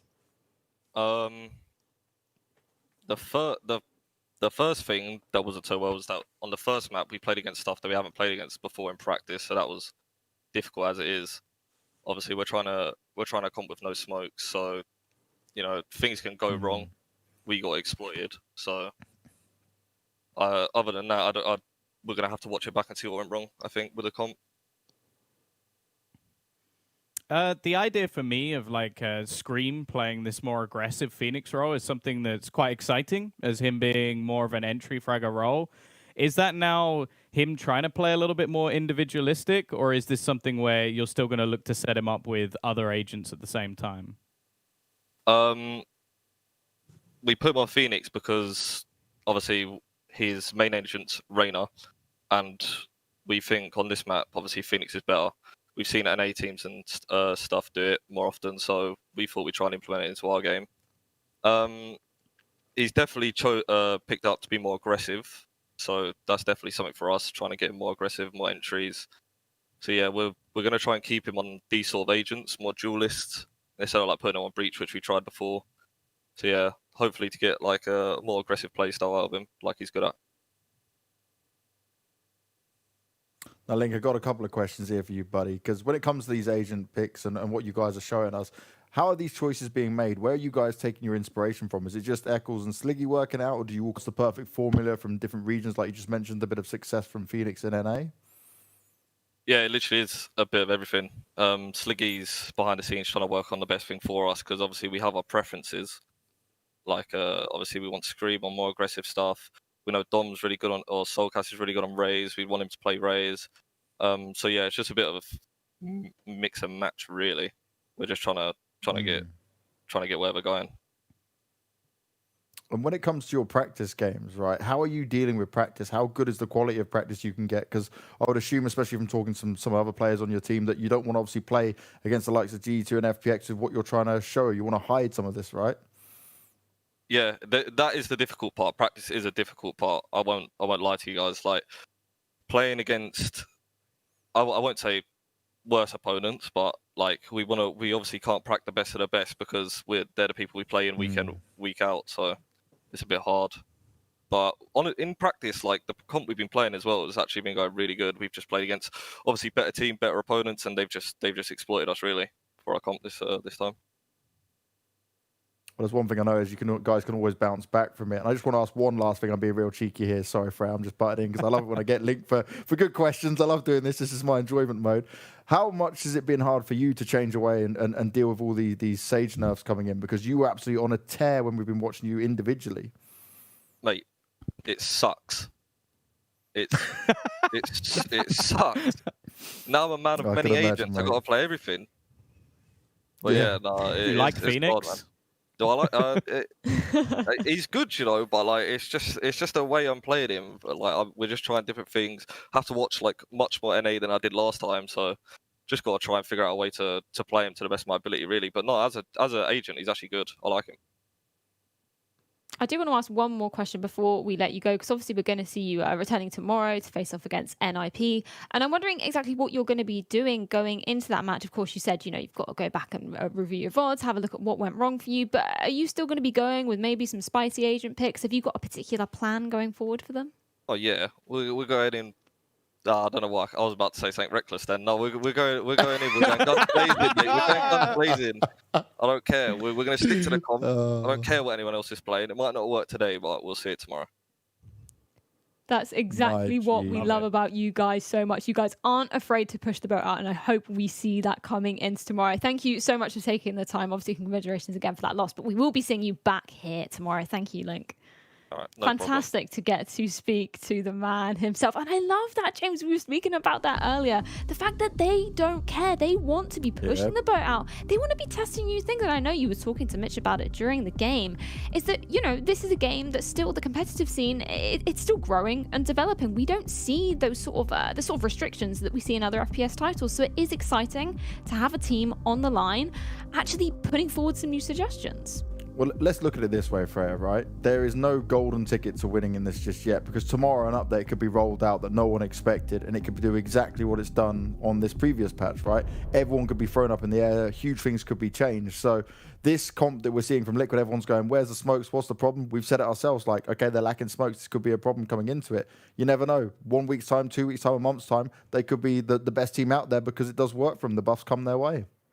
Exactly, indeed. We never know what is around the corner. But of course, we were singing the praises of one man before the game, and he managed to prove us all correct inside the server. It's, of course, Angel. We have him on the line to speak to after that incredible game that we just witnessed. Angel, thank you so much for taking the time to join us.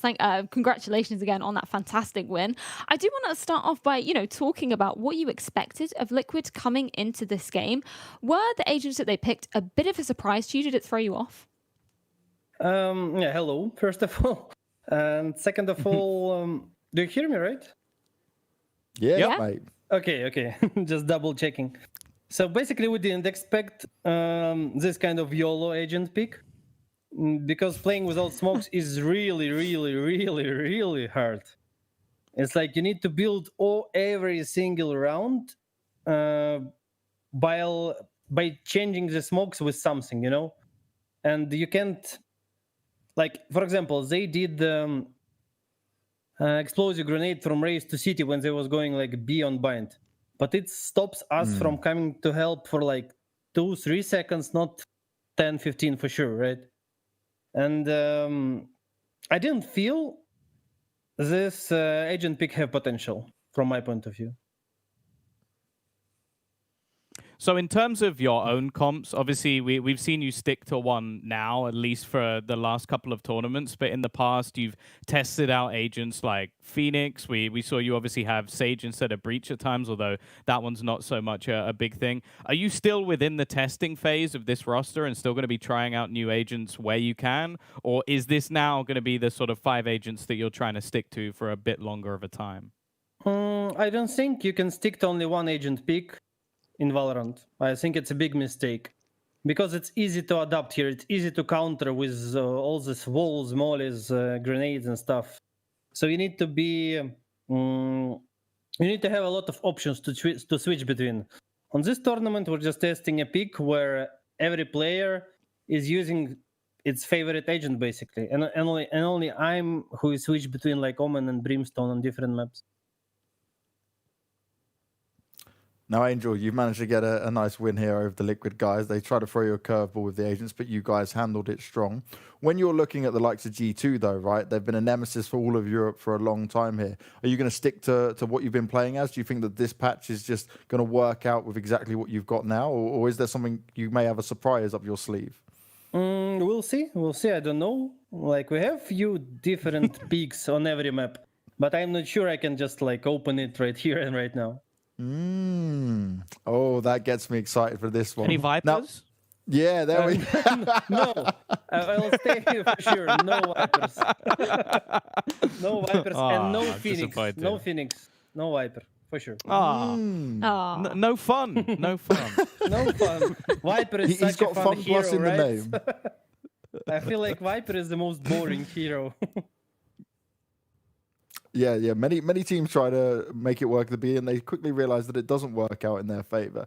Now, with your skilled young roster that you've got alongside you here, Angel, is there any point where you're really seeing a problem with, like you've had previous teams on your CS:GO lineups, where it's hard to mold them? Because I know you've been really focusing on building these players in, molding them to be the successful players that you want them to be.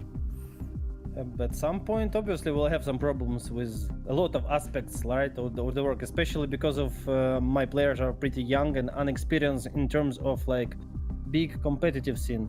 But it's my job basically to fix it, right? I'm here to fix all the problems we're gonna have on our way, and I'm sure I have answers for, like, maybe not for all of them, but for 90% of those for sure. I love the confidence. We love that confidence indeed. And I also just want to ask you, going into tomorrow's games, obviously you're going to be facing up against G2, who are there up at number 1 at the moment. You are hot on their heels, though. What are you going to be bringing to the games tomorrow? I hope we're going to bring much more confidence than we had in previous matches against G2. Finally, we had like 2 weeks of practicing without any like things going on around the team. And I feel like you're going to see the best FPX you had like out of all tournaments we played. I am thoroughly excited for that. Angel, thank you so much for taking the time to join us. Congratulations again on your win, and I'm looking forward to seeing you tomorrow. Thank you. Going to be some fantastic stuff from Angel there. And I want to keep on the topic of Angel, because Tom, I know you had a particular moment that you really wanted to highlight from him and how instrumental he was as a player throughout that entire series. Yeah, I think with Angel, it's with the smaller details sometimes. Like, obviously, he's got those flashy headshots where you sort of see him just individually wreck people. But there was a round in particular where they actually go heading in towards that B side, and there's like a tasty little Molotov that he had going. I think this is like the Zipan crazy clips, but like there was a Molotov we saw going into round 10, which is actually the round before this one. This is round 11, so we've... I don't think this is the round we were looking for. But basically the idea was he fired a Molotov in onto the B site, which went into the back corner as where players actually looked to rotate. And then what he did was he had his orbital strike go down on top of where we saw Link. So Link obviously goes, oh, damn, there's an orbital strike. I've got to try and escape. And he jumps through it, lands in the Molotov, and actually dies to that instead. So it's just a small little piece that he had set up before he used such an impactful ultimate that gets them a free entry into the site.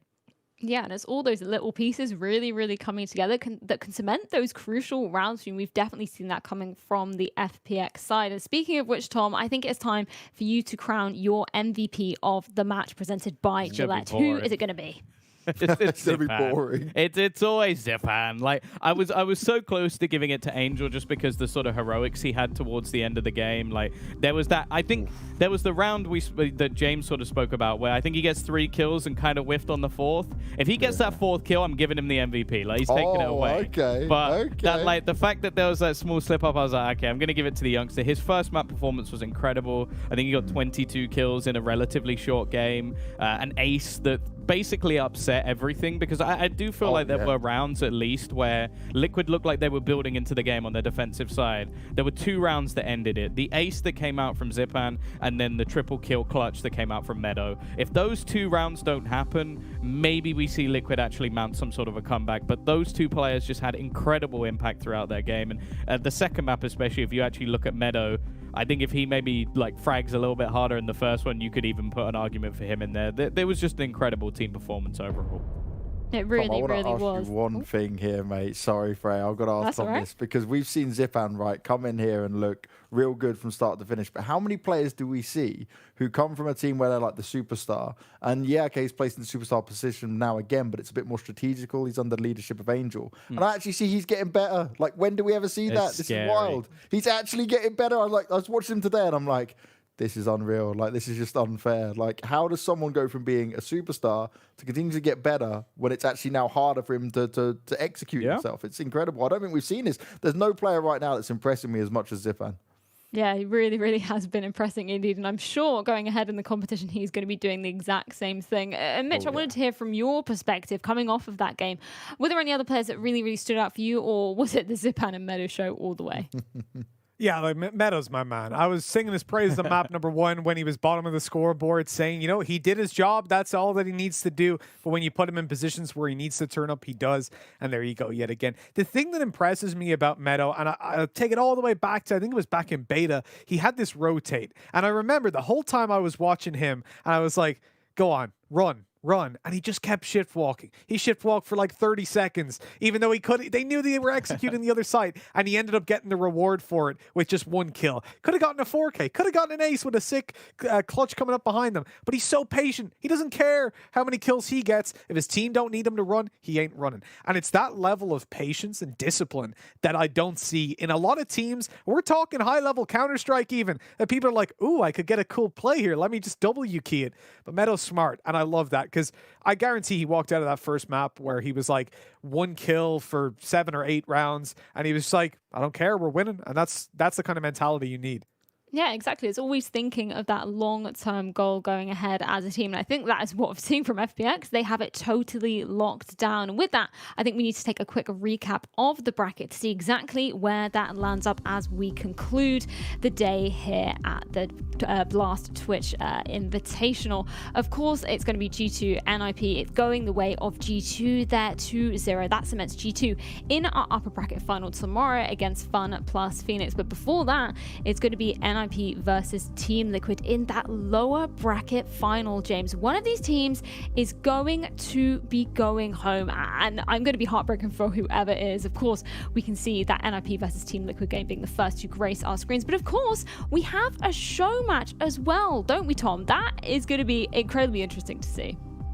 Yeah, I think if we're talking about spicy agent compositions, I think this is maybe where we'll get to see some truly spicy comps. I think maybe by the end of it, Mitch might have less hair than me, which is pretty impressive. But yeah, we'll see when he has to break that one down, how he actually comes on top. I'm hoping, like, Woxic, if you're watching, pull out a Viper. Like, if you then win with that Viper, best player in the world, hands down. Doesn't even matter what happens later on.